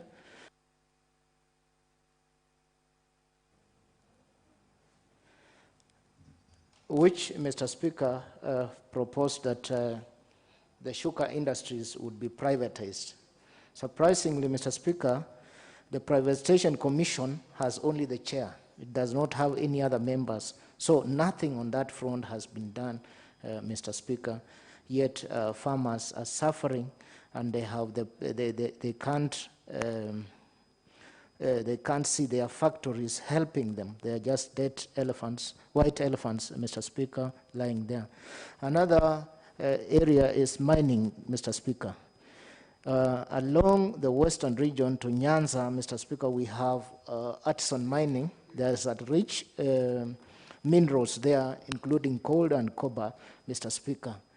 There has been no allocations to Ministry of Mining. In 2017, when we came here, state mining had a full-fledged Ministry of Mining, Mr. Speaker. It was reduced to a state department in mining. And right now, it is just a desk, Mr. Speaker. Mr. Speaker, there was a proposal to have a gold refinery in Kakamega County and a granite factory in Vihiga, Mr. Speaker. Looking at the allocations, Mr. Speaker, to start off as a seed finance, Mr. Speaker, we have only 13 million. What would a 13 million do, Mr. Speaker? On education, Mr. Speaker, these estimates have given employment of teachers. We know there is a COVID pandemic right now, which has come with other requirements, Mr. Speaker. We need to employ teachers. The teacher-student ratio is so poor, Mr. Speaker, and these estimates have suggested an employment of 5,000 teachers. Mr. Speaker, 5,000 are not enough, although they are trying to do good, because maybe the revenues are not behaving well, Mr. Speaker. But, Mr. Speaker, in this area, we need to employ more teachers. My thinking would be, Mr. Speaker, there is an addition, maybe through supplementary, that we employ more teachers to cater for our young ones, Mr. Speaker. Mr. Speaker, another area which I feel funds should be enhanced should revenue collection behave well, Mr. Speaker, or increase in that matter, is the funds that go directly to the grassroots, Mr. Speaker. We have the Women Fund, which we have seen allocated only 120, Mr. Speaker. This is a fund which reaches the Mama Mboka, Mr. Speaker, on the ground. The fund that reaches small business people, they borrow money from the government because, Mr. Speaker, these people cannot access funds through the banks, which have stringent regulations or requirements, Mr. Speaker, to borrow money. The youth fund is an area also where, Speaker, funds should be enhanced. We have seen them given 435 million countrywide, Mr. Speaker, and this is a feeling that these particular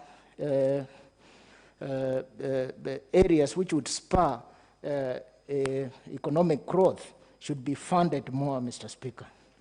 Mr. Speaker, touching on agriculture, we know very well Kenya is a signatory to international declarations like Maputo and Colabo declarations, Mr. Speaker. And Mr. Speaker, despite the fact that agriculture is devolved, we need a policy to see that at least we are able to adhere to those declarations that we have signed to for making sure, Mr. Speaker, that at least 10% of our budget is allocated to agriculture, Mr. Speaker.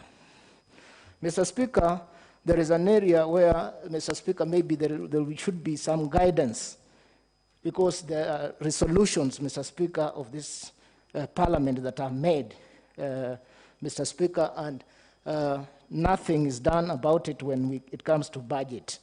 Mr. Speaker, there are ex-councillors who have served this country, Mr. Speaker, and you know once you've been a politician, Mr. Speaker, whether elected or nominated, your chances of getting a job out there becomes limited.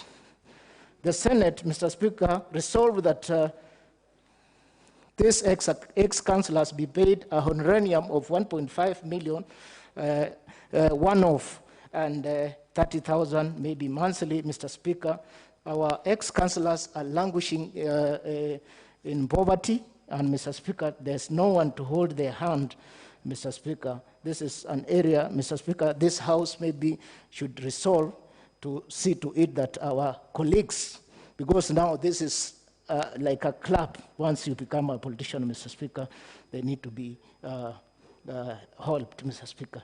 Lastly, Mr. Speaker, I wish to speak on issue of stalled projects, Mr. Speaker, and pending bills. Mr. Speaker, we have so many stalled projects which government has put in money countrywide, Mr. Speaker. Mr. Speaker, there is these stalled projects like Mitiani House, Mr. Speaker, where government is pumping in money. It's 35 years old, Mr. Speaker. Some of us in this House, or some members in this House, 35 years, maybe they were not born, Mr. Speaker. But that Mitiani House is still there, and the Examination Council is paying rents to business people, Mr. Speaker. Mr. Speaker, we have also our own here, where we are constructing the office block, Mr. Speaker. Mr. Speaker, this office block has taken now, since I came in this parliament, it was ongoing. Up to now, every year we are putting in money, and it is not over yet.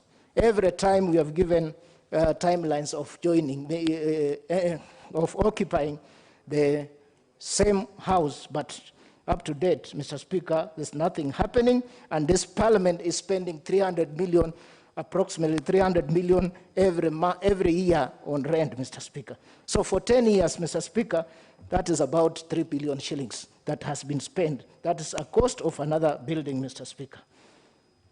Mr. Speaker, I want also to comment on the pending bills, Mr. Speaker. Pending bills is an issue. Mr. Speaker, the President has given a directive on the same. This House, whenever we make our budget, we give our recommendations, Mr. Speaker, and Treasury seems not to take our recommendations seriously, Mr. Speaker. Pending bills both on the county government and in the national government, Mr. Speaker, are monies that our people, Kenyan business people, have borrowed to do business. And, Mr. Speaker, those business people trusted the government. They thought the best partner to do with business is government, Mr. Speaker. But to their surprise and dismay, Mr. Speaker, the money has stuck. County governments have made people poor, Mr. Speaker. People have sold their properties. People are languishing in poverty. People who were trying out to make their life, Mr. Speaker, including even youth, Mr. Speaker. This issue of pending bills, Mr. Speaker, need to be addressed, and once for all, Mr. Speaker, pending bills must be put as the first charge, because when the CS Treasury comes here, National Treasury comes here, that is what he pronounces himself to. We need to verify and make sure pending bills are paid, Mr. Speaker, and once that money goes on the ground to our people, Mr. Speaker, you'll find a lot of money in Kenya, Mr. Speaker. Mr. Speaker, I want now to take this also opportunity, that is why I was hurrying to join my colleagues, Mr. Speaker, to pass my condolences, Mr. Speaker, to the family of Honorable Jakoyo Midiwa, on behalf of my family, my constituency, people of Ikolomani, Mr. Speaker. Jakoyo was my friend. I interacted with him the first time, Mr. Speaker, when I was running as a member of parliament for Ikolomani during a by-election in 2010. He supported me, Mr. Speaker. I ran on ODM ticket. He was, ODM by that time was very premium, Mr. Speaker, premium party, but he helped me to get the ticket, Mr. Speaker. Thank you very much. That's all. May stop here is Honorable Amalwa, but please note the Chair of Energy and the Chair of Health who are here, of course, by virtue of being chairs, you definitely get a chance. And of course, the Leader of Majority. Honorable Amalwa, please.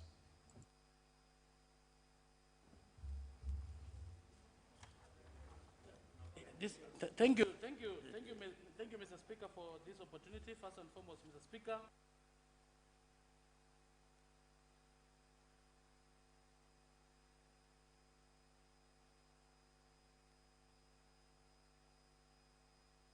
This is the first time, Mr. Speaker, we are seeing the budget policy statement.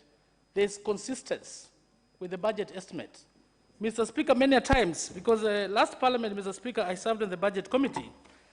And on the Budget Committee, Mr. Speaker, we realized there was a big discrepancy between the budget policy statement and whatever comes out of the budget estimates. But at least for now, Mr. Speaker, we can see some improvement in the sense that the variation is actually statistically insignificant, Mr. Speaker. Mr. Speaker, as we speak right now, we are under a presidential system. And under the presidential system, Mr. Speaker, ordinarily, Parliament is supposed to be a budget-making house. Mr. Speaker, this matter has not yet been realized. Because any amendment you want to do, Mr. Speaker, as far as these budget estimates are concerned, it must be done in concurrence with the executive. That is through the CS Treasury. And in many other jurisdictions, Mr. Speaker, when you are under the presidential system, Parliament is supposed to be a budget-making house, Mr. Speaker. But we still have the hangovers. We still have the hangovers, Mr. Speaker, of the parliamentary system, where the executive still has a lot of say as far as the budget-making process is concerned. Mr. Speaker, I examined this report, and there's some key concerns, Mr. Speaker, which I thought I should bring out. Mr. Speaker, one of the issues is the public debt.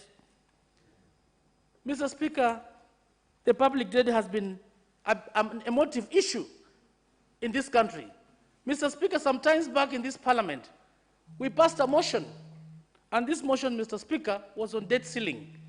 And I remember very well, Mr. Speaker, we had put a ceiling of at least, it was around 9 trillion, and this is supposed to have gone to a period of 2024. Mr. Speaker, we have not moved even 2-3 years. And right now, when you look at this proposal in this report, Mr. Speaker, the budget deficit that we have of around 950 billion or so, we are supposed is going to be through borrowing. The question you're asking, Mr. Speaker, as legislators, are we legislating in vain, or are we legislating for the sake of it, Mr. Speaker? Having passed this, Mr. Speaker, obviously, and I'll be listening carefully when it comes to answering, and I'm happy that the leader of majority is here. So does it mean automatically, Mr. Speaker, as we pass this, we'll be extending or removing that ceiling, or is he going to come back with a motion? Because the key objective at that particular time, Mr. Speaker, it was that we were increasing the ceiling so that we can be able to borrow from the IMF. And of course, we are going to get lower interest rates. And once that money comes, Mr. Speaker, they are going to handle the expensive loans which have risen through the domestic borrowing. We've not stayed for long, Mr. Speaker. Here again, we have the deficit.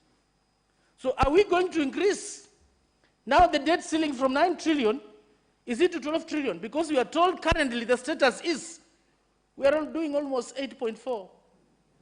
That means we only have a shortage of around 600 or so. And here we are passing, we are saying the 950 billion deficit. We must borrow carefully, Mr. Speaker. Let's not have an ambitious budget that we can't be able to fund. Let's only have the key priority projects, Mr. Speaker. Kibaki's time, when you look at the borrowing at that time, Mr. Speaker, and his CS is here, I don't think we had done almost 50% of the GDP. As we speak right now, we are already doing more than 70% of the GDP.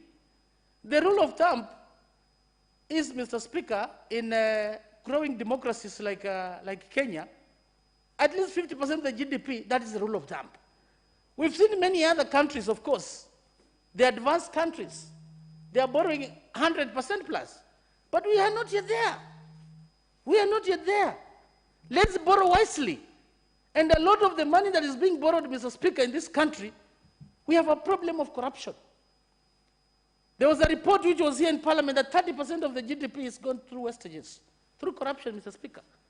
And I'm also happy to note that at least we can see a bit of funding when it comes to the institutions that are going to help to fight graft, like the DPP, like the Auditor General. And those particular institutions, we should have timely reports. Many times the auditor report comes here, mostly it has been historical in nature. But there's that timely one, the continuous monitoring that can be able to help so that we can fight against corruption. The DPP, Mr. Speaker, has been underfunded. We hope with this amount now, it's going to increase at least the number of qualified prosecutors that are going to dispense their work timely. These two institutions in particular, Mr. Speaker, they are very, very critical as far as the fight against corruption is concerned. Mr. Speaker, another issue is about the stalled projects or the incomplete projects, Mr. Speaker. Particularly when it comes to judiciary. We passed a motion in the last parliament on the floor of this house that we should have a high court in every county. Mr. Speaker, the report from JSC, from the Justice and Legal Affairs Committee shows that we have a lot of courts in this country which are incomplete, and they are 80% to completion. But when it comes to allocation of funds, when it comes to the judiciary, Mr. Speaker, they are just being given money for recurrent expenditure. These projects, when will they ever be completed? How we had wished, Mr. Speaker, that these projects, which have been 80% completed, the 20% should be funded so that they can be completed and we can have easy access to justice in this country, Mr. Speaker. Because that has been a big problem. The judiciary has complained before, Mr. Speaker, that is being underfunded, Mr. Speaker. But we are not seeing any difference here. So do you want it to continue operating? Do you want it to come to a standstill, Mr. Speaker? And the issue of independence. How I wish that the Judicial Service Fund is going to be operationalized, Mr. Speaker, so that as we move forward, the independence of judiciary should be enhanced, Mr. Speaker. Mr. Speaker, as I move forward, I want to talk about the issue of the pending bills. The pending bills, Mr. Speaker, has been a nightmare in this country. His Excellency, the President, gave a directive that they should be able to prioritize and be cleared within 6 months. We want to know the report. What is the status?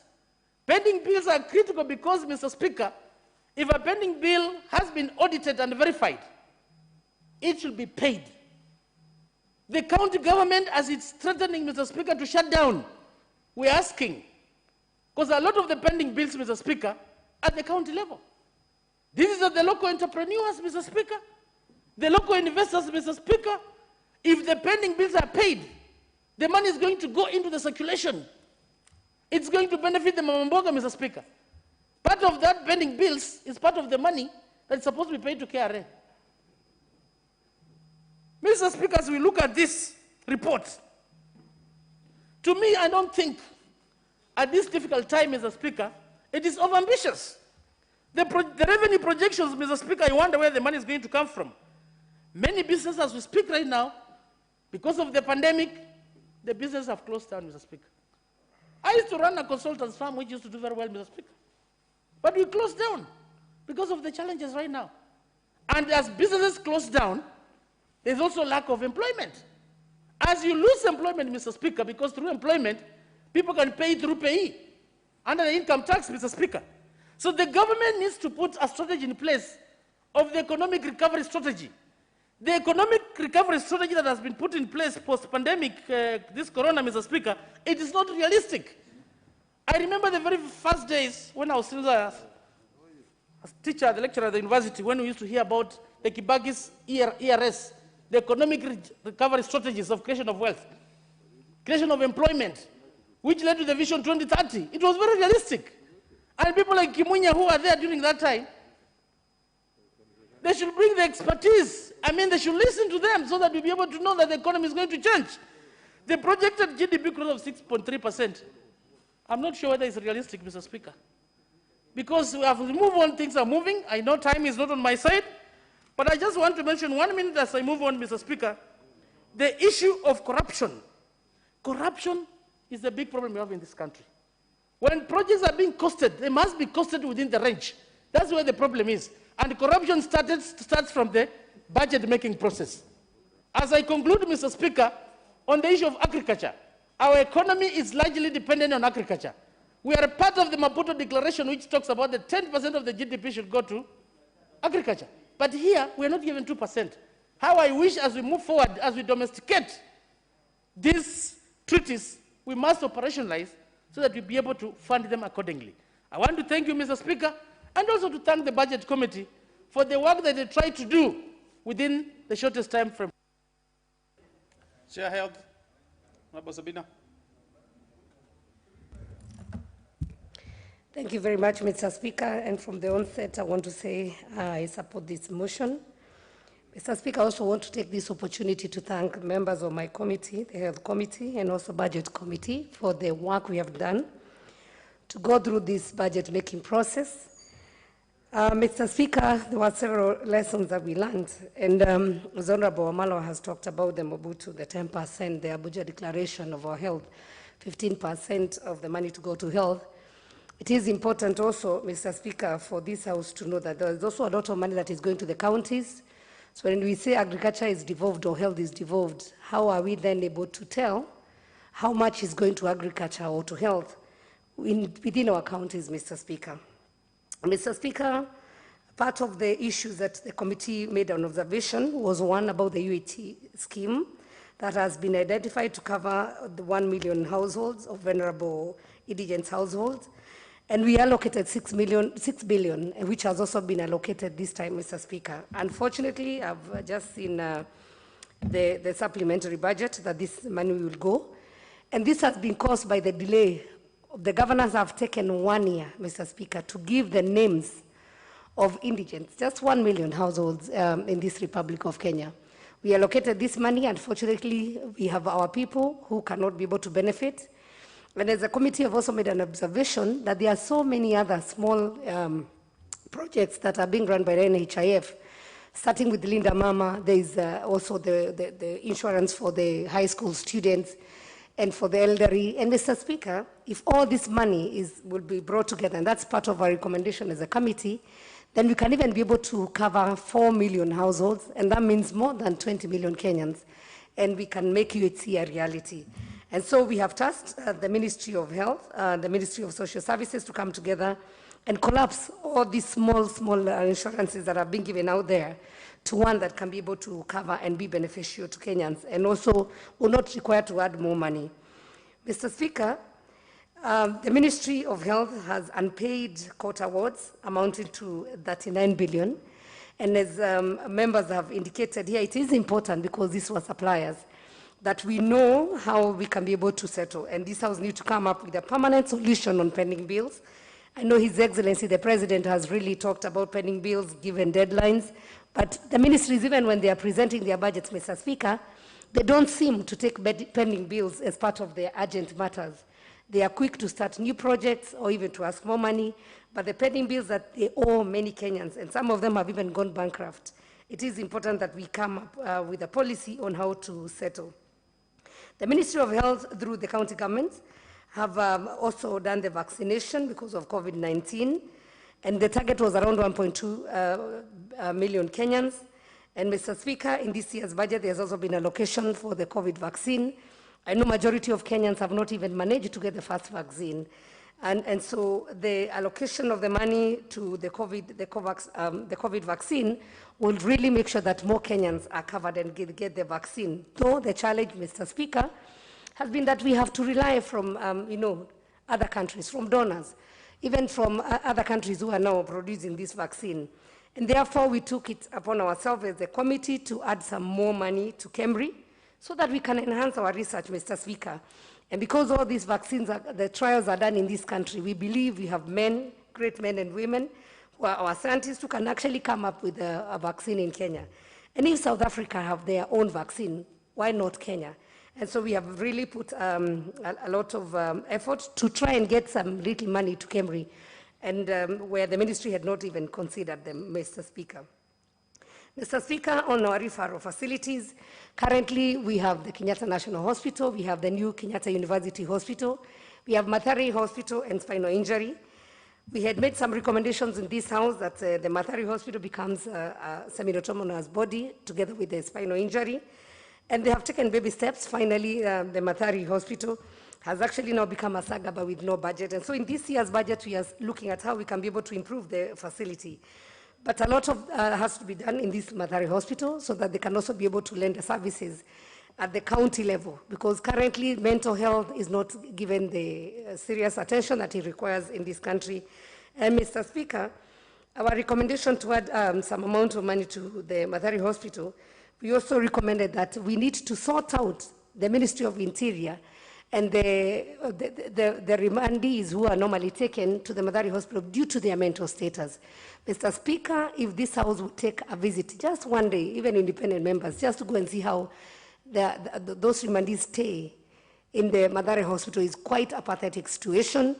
And so we would recommend, Mr. Speaker, that the Ministry of Interior to take up the matter and start funding, because when they go there, they are dumped. They are not under the Ministry of Health because they came out from the courts.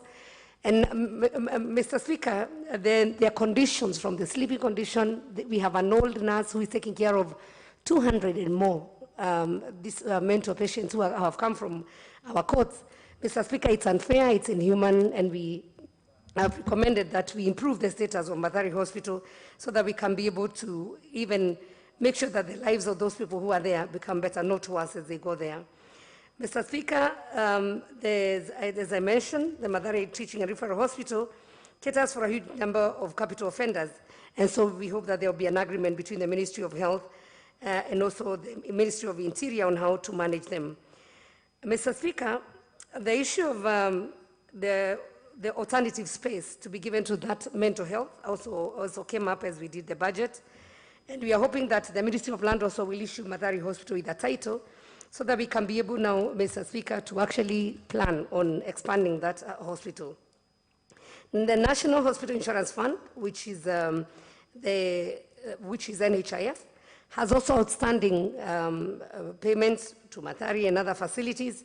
And Mr. Speaker, we are hoping that as we give NHIF money, that they can be able also to make sure that they pay the facilities that they owe. But Mr. Speaker, one of the challenges with the county and with the devolved government is that when money is reimbursed to the facilities, that money is not directly reimbursed, even if it's Linda Mama money or any NHIF reimbursement. This money goes to the county coffers, and the governors can decide to either build roads or do anything else with that money. And so one of our recommendations is that we should look at the PFM Act so that the money that is meant for health is reinforced to go back to the facilities. There are some facilities, for example, in my county, I have Maragua Hospital that is very good with maternal health. But once they attend to these mothers and they give them services and the money does not come back to them, then they are not able to give good services. That's why you find that money does not come back to them. Then they are not able to give good services. That's why you find that somebody has a Linda Mama. We are telling our ladies that it's free to go to give when you're going to deliver. But then you find basic things like cotton wools. You know, they're not even available in these facilities.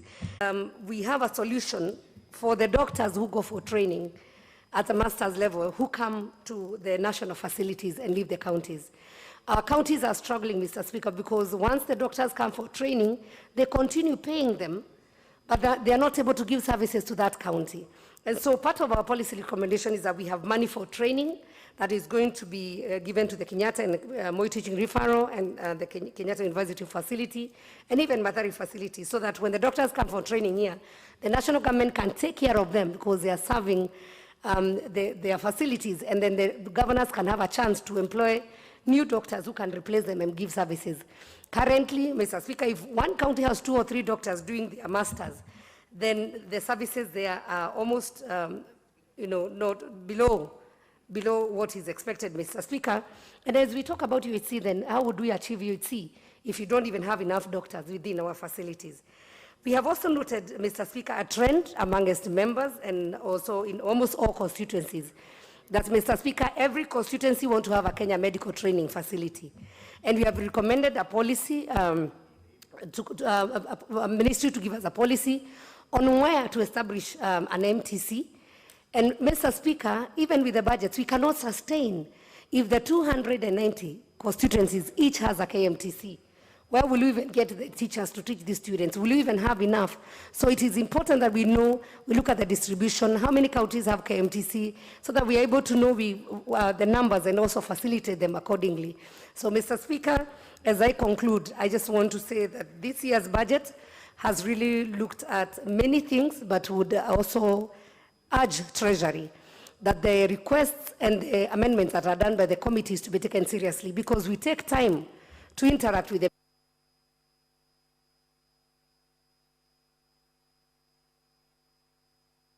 Yes, your space is gone, Honorable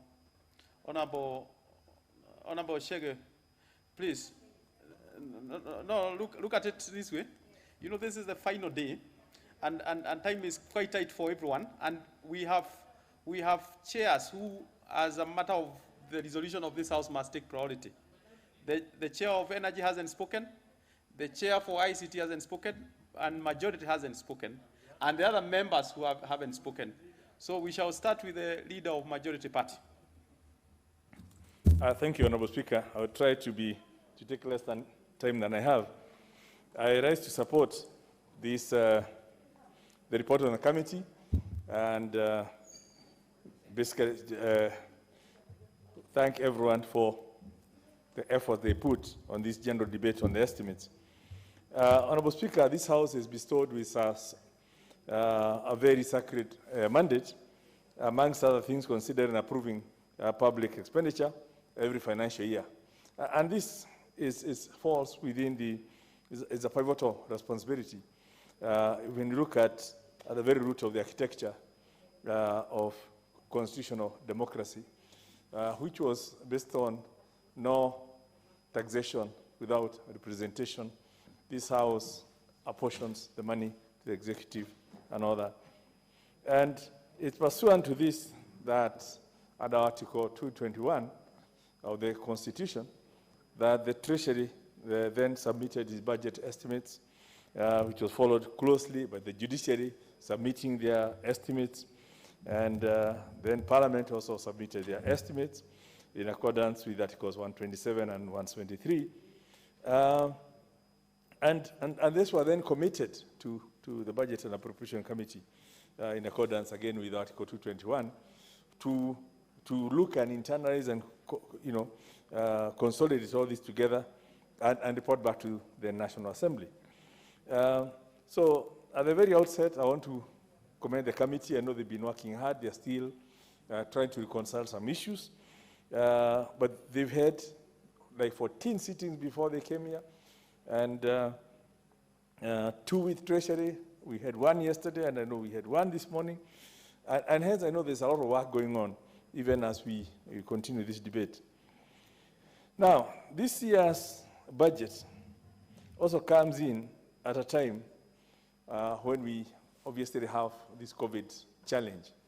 And in line with about every other country in the world, the focus is on how do we get back to situations before COVID and even better. And the theme, the operating words of is basically this thing of building back better. And it was captured very well within the budget theme for this week, building back better, strategy for resilient and sustainable economic recovery and inclusive growth. And I just want to talk to those words, because most of these cliches, it's so easy to just put them into speeches and paperwork. And we need to internalize and think of what exactly, when we are saying building back better, what are we talking of? Knowing that COVID has been with us, and it's cost us quite a bit.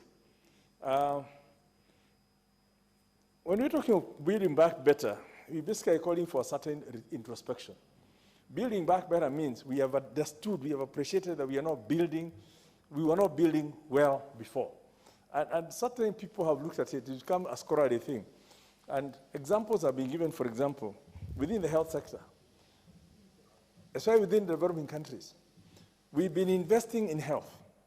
But when COVID hit us, because us in the political classes, the people in leadership, could afford to fly out of the country for treatment, so we abandoned and neglected our health facilities in the country. But thanks to COVID, planes were grounded. There was no travel to those countries, even those who could afford it. And hence, people have had to now go back and get treatment in the local facilities that had been abandoned. So COVID has opened a new whole thinking that if you don't build back better, if you don't invest in our health facilities,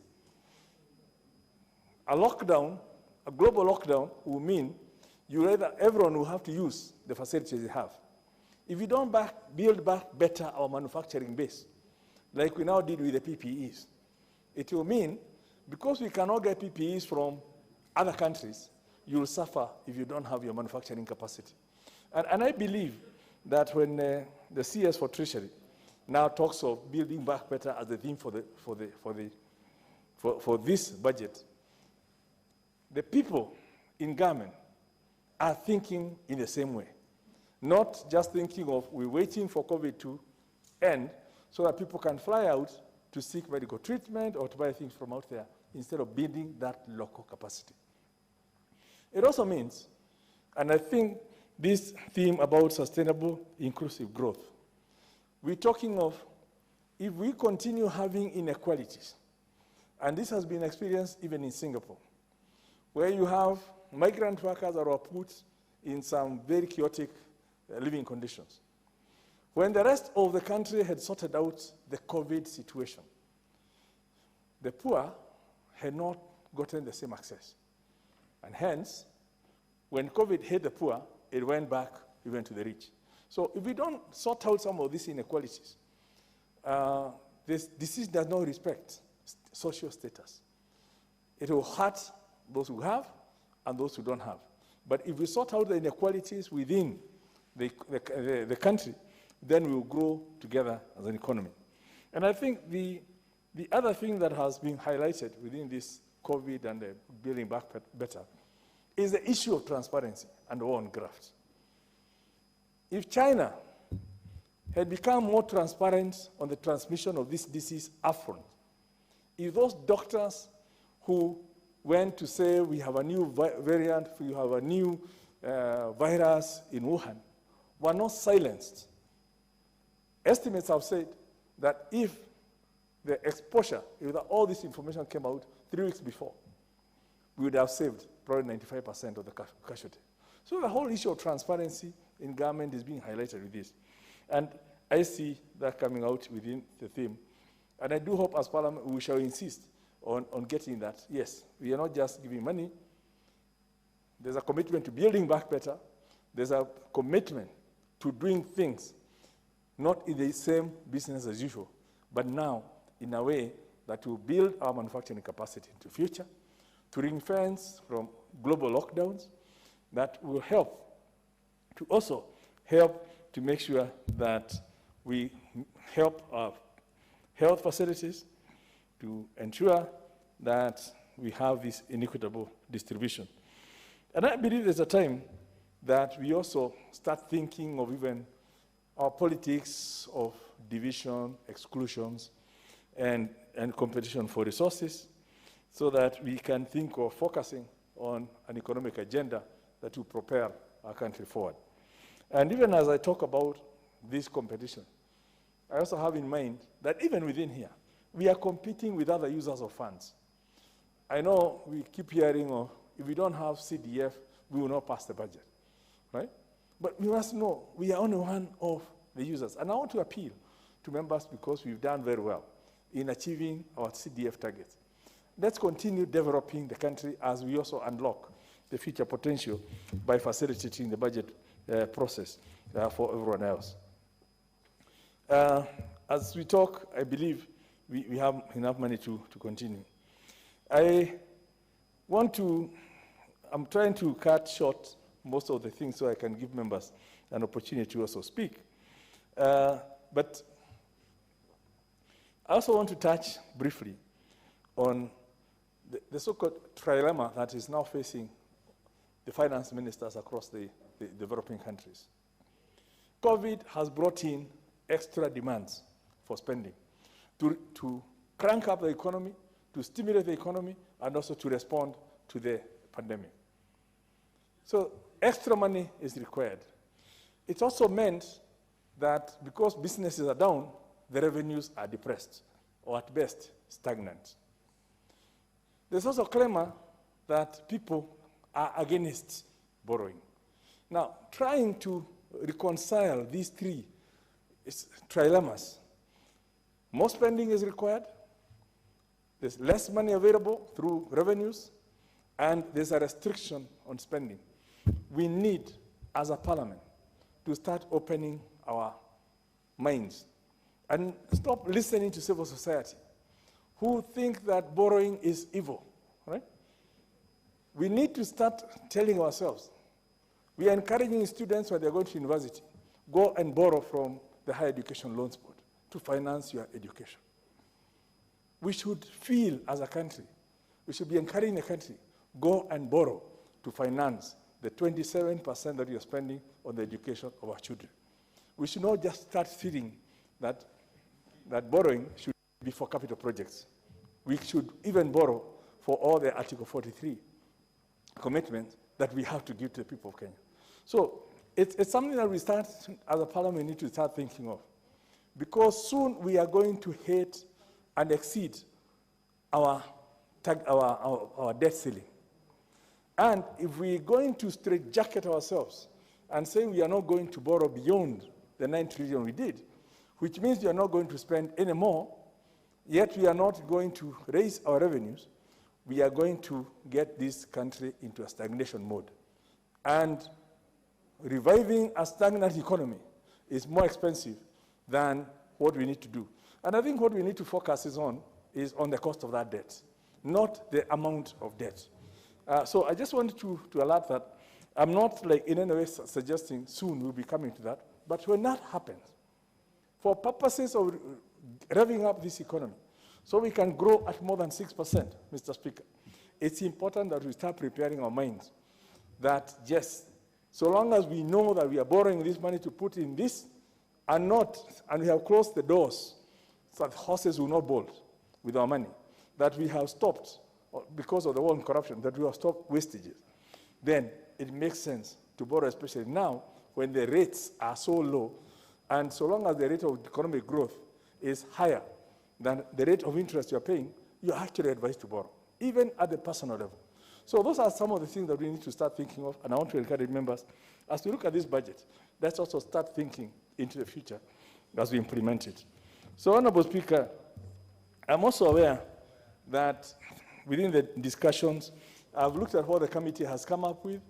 I've also listened to what the minister read out to us in terms of the figures that he proposed and what the committee proposed. And I know there's a difference of about 3-point-something billion that has not been financed. And I want to encourage the chair of Budget Committee and the various departmental chairs who have sat together and increased the expenditures beyond the fiscal framework to go back and expedite the discussion they're having with the Treasury so that we don't have any expenditure coming into this House that has not been funded. Because we are the same ones who insist that the balance, that the budget must be balanced. And we cannot be the House that then adds on expenditure that does not have matching revenue. So I want to ask them to expedite, to harmonize the two figures.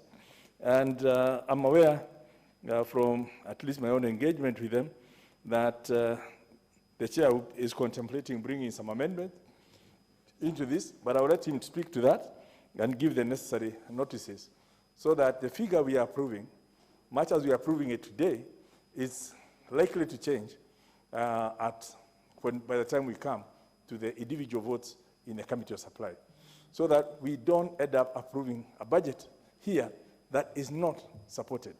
Because that will only mean that because we have exhausted our debt limit in terms of the commitments we made to IMF, it will only mean that when we now discuss the finance bill, the only option will be to ask our people to pay more taxes to finance the extra expenditure. It's easier that we first of all live within our means. What has been committed, that fiscal framework has been negotiated. It's unlocking also some grants and low-cost loans through the international institutions.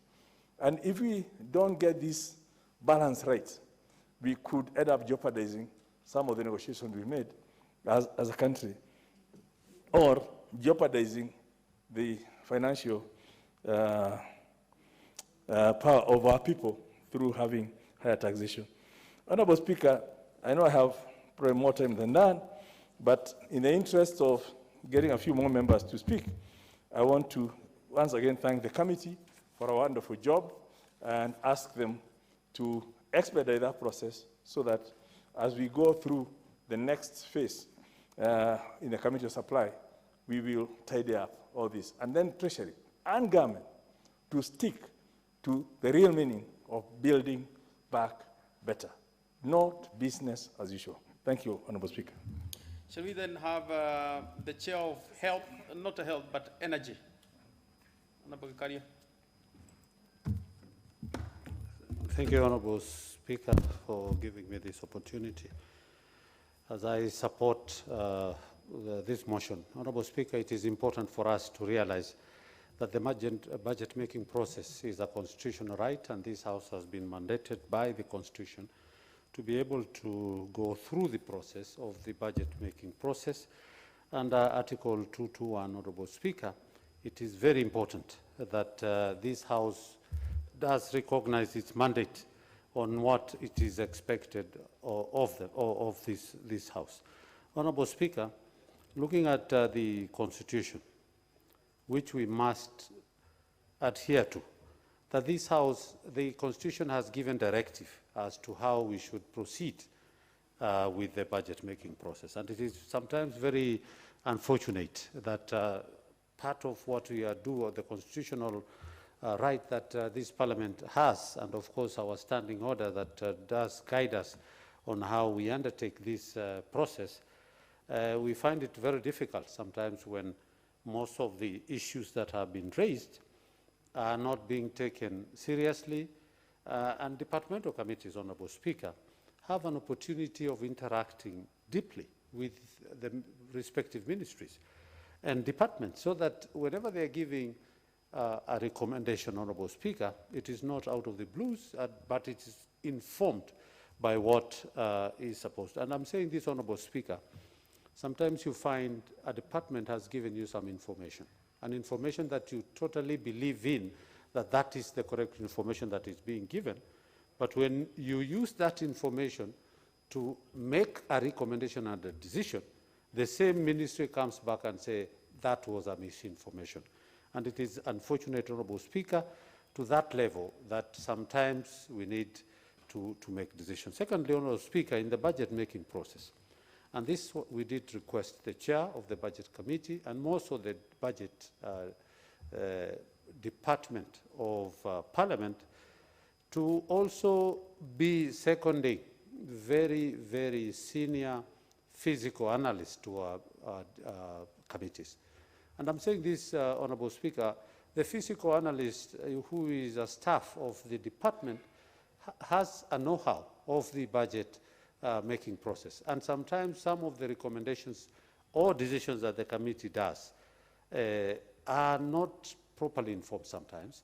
And so we need the department to, at least to get qualified physical analysts who could be advising committees on some various aspects as you make decisions, that this, please note that these are the consequences or these are the pros and cons of the decisions that you're making, so the committee is properly informed of a decision and recommendation that we are supposed to do. Honourable Speaker, talking of the BPS, the policy that is brought forth before the committee, we go through it, and we would want to agree that for the first time in so many years, there is a consistency and concurrence and some merging of these two, the estimates and the budget policy statement. And I want to agree that much as we are given ceilings by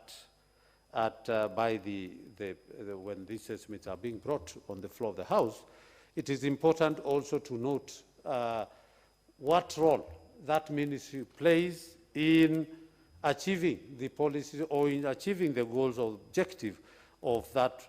Because most of the time, let's say, for example, energy, it's one of the biggest enabler of, say, a policy of the Big Four agenda or even some of the very, very important agendas that not only Kenya but are placed worldwide. So it is important to note that Treasury should note that those departments that are enablers should be considered particularly when these estimates are being done. Honorable Speaker, when you look at the budget and you see deficit, sometimes it hurts because, again, you can only imagine if you have a deficit, it only means one thing or two things. One, you will either have to tax Kenyans more or you have to go and borrow. And of course, it has been said by so many other speakers that the debt ceilings of this country now are worrying. And much as the majority speaker says it is good to borrow, but you must borrow for purposes of production and not consumption.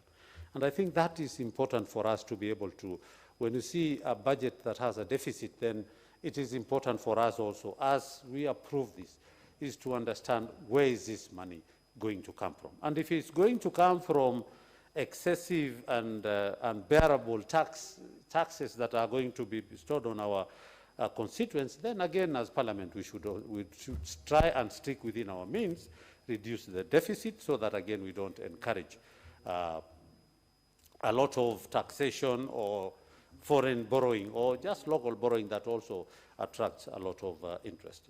Honorable Speaker, the budget-making process is, as the Constitution requires, has to have a public participation element.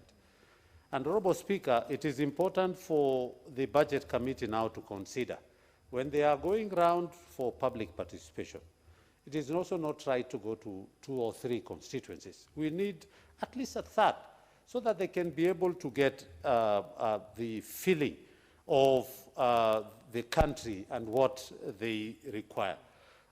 Some of the places, maybe they require more infrastructure, road infrastructure. Some of the places is electricity. Some of the, we have different requirements. But I think it is important under the public participation that the Budget Committee should visit more of the constituency or counties as they are doing right now. Honorable Speaker, let me talk about absorption.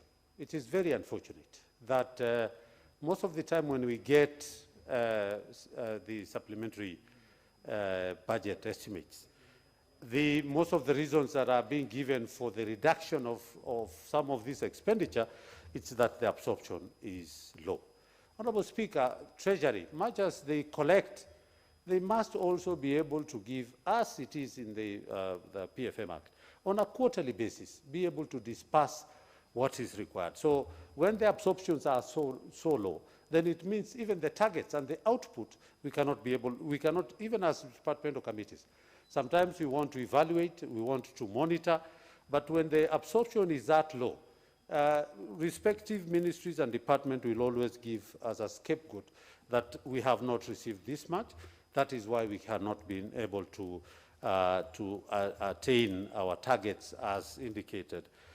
So again, it is important for us to look at particularly Treasury. As they collect, they must also be able to give respective ministries and departments their money so that they can be able to actualize what they had. Honorable Speaker, there is something that is seeing, and it's now becoming a trend, that a ministry fights with, ministries basically are supposed to be purely policy matters and has nothing to do with the actual implementation of the ministry's activity, because we have various departments.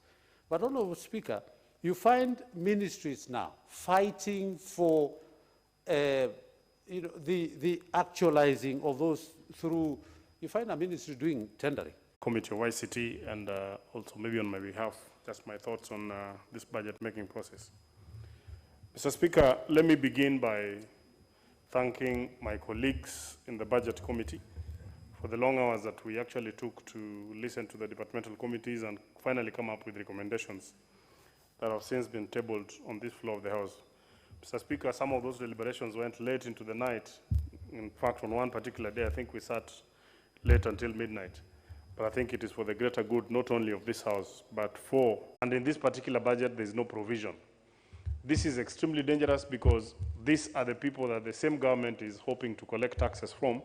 If you don't pay them for services that they've actually rendered, Mr. Speaker, then we are killing ourselves. The other thing, Mr. Speaker, within this ministry, there has been extreme and high expenditure in the Ministry of ICT specifically, the Department for Information and Communication, under the NOFB project. However, you know, the output out of this project has not been quite something tangible. And one of the things, Mr. Speaker, that we've noted is that we need a robust, there's a bit of noise here, Mr. Speaker. The system problem behind here. Mr. Speaker, and the committee has set out to develop a proper monitoring and evaluation team that really will see whether we're actually getting true value for this money. You will find that the original cost that was put for NOFB, when you compare it with the money that has been used for maintenance, the maintenance cost is actually higher when we actually haven't quite utilized it. Today, the last mile connectivity of the NOFB, it has gone into county and sub-county headquarters, but some of those legs within the various parts of the country, we are unable to actually utilize them because they're not in use, but we continue to spend very huge amounts. And you remember this is a project that was actually single-sourced, Mr. Speaker. And I think as the Budget Committee and our recommendation, and I think I've seen also the report of the Budget and Appropriation Committee that by the 1st of September, within the end of first quarter, the committee has been challenged to present a report to this House in that regard. Mr. Speaker, there is... Order. What is out of order? Honorable Oboko.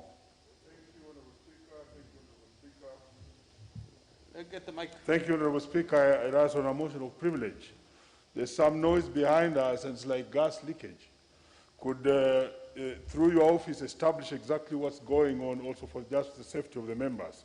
Thank you, Honorable Speaker. Yeah, in fact, I have directed the sergeant at arms and the technical people to sort out. I can hear even from where I'm seated.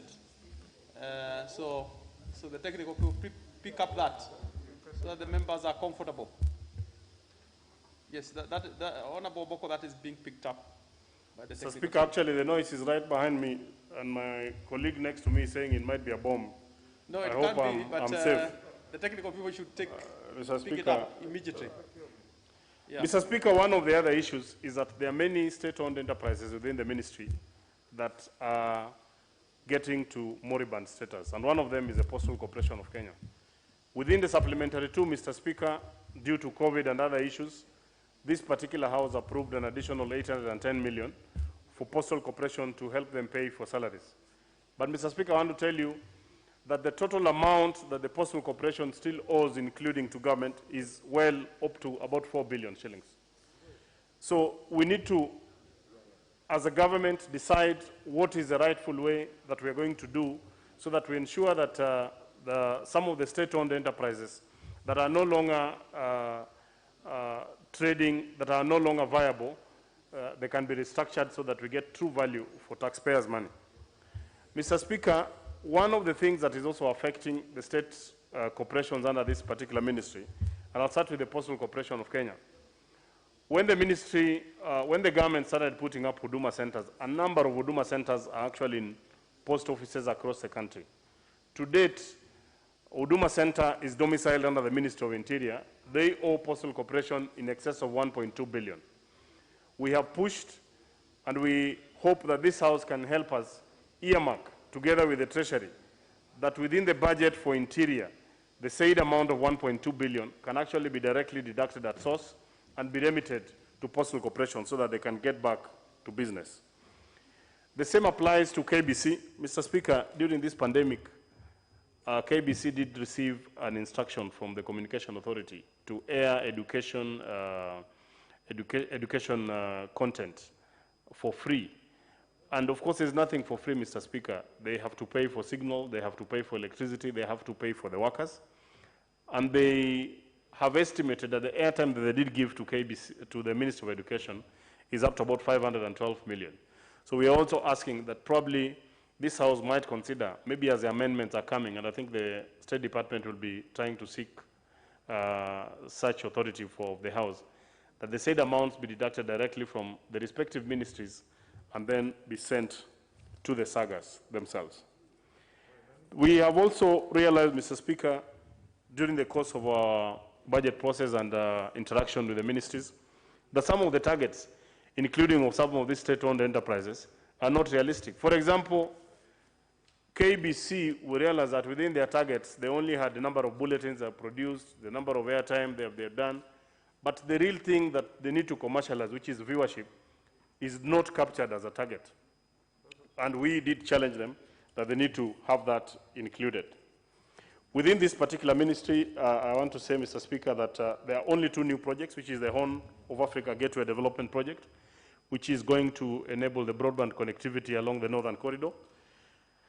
And there is another connectivity project which was signed by the President when he traveled to Djibouti. However, there were no funding that was provided in this particular budget. Mr. Speaker, if I proceed to the general budget, and I think we must appreciate that this budget has been done in the context of COVID.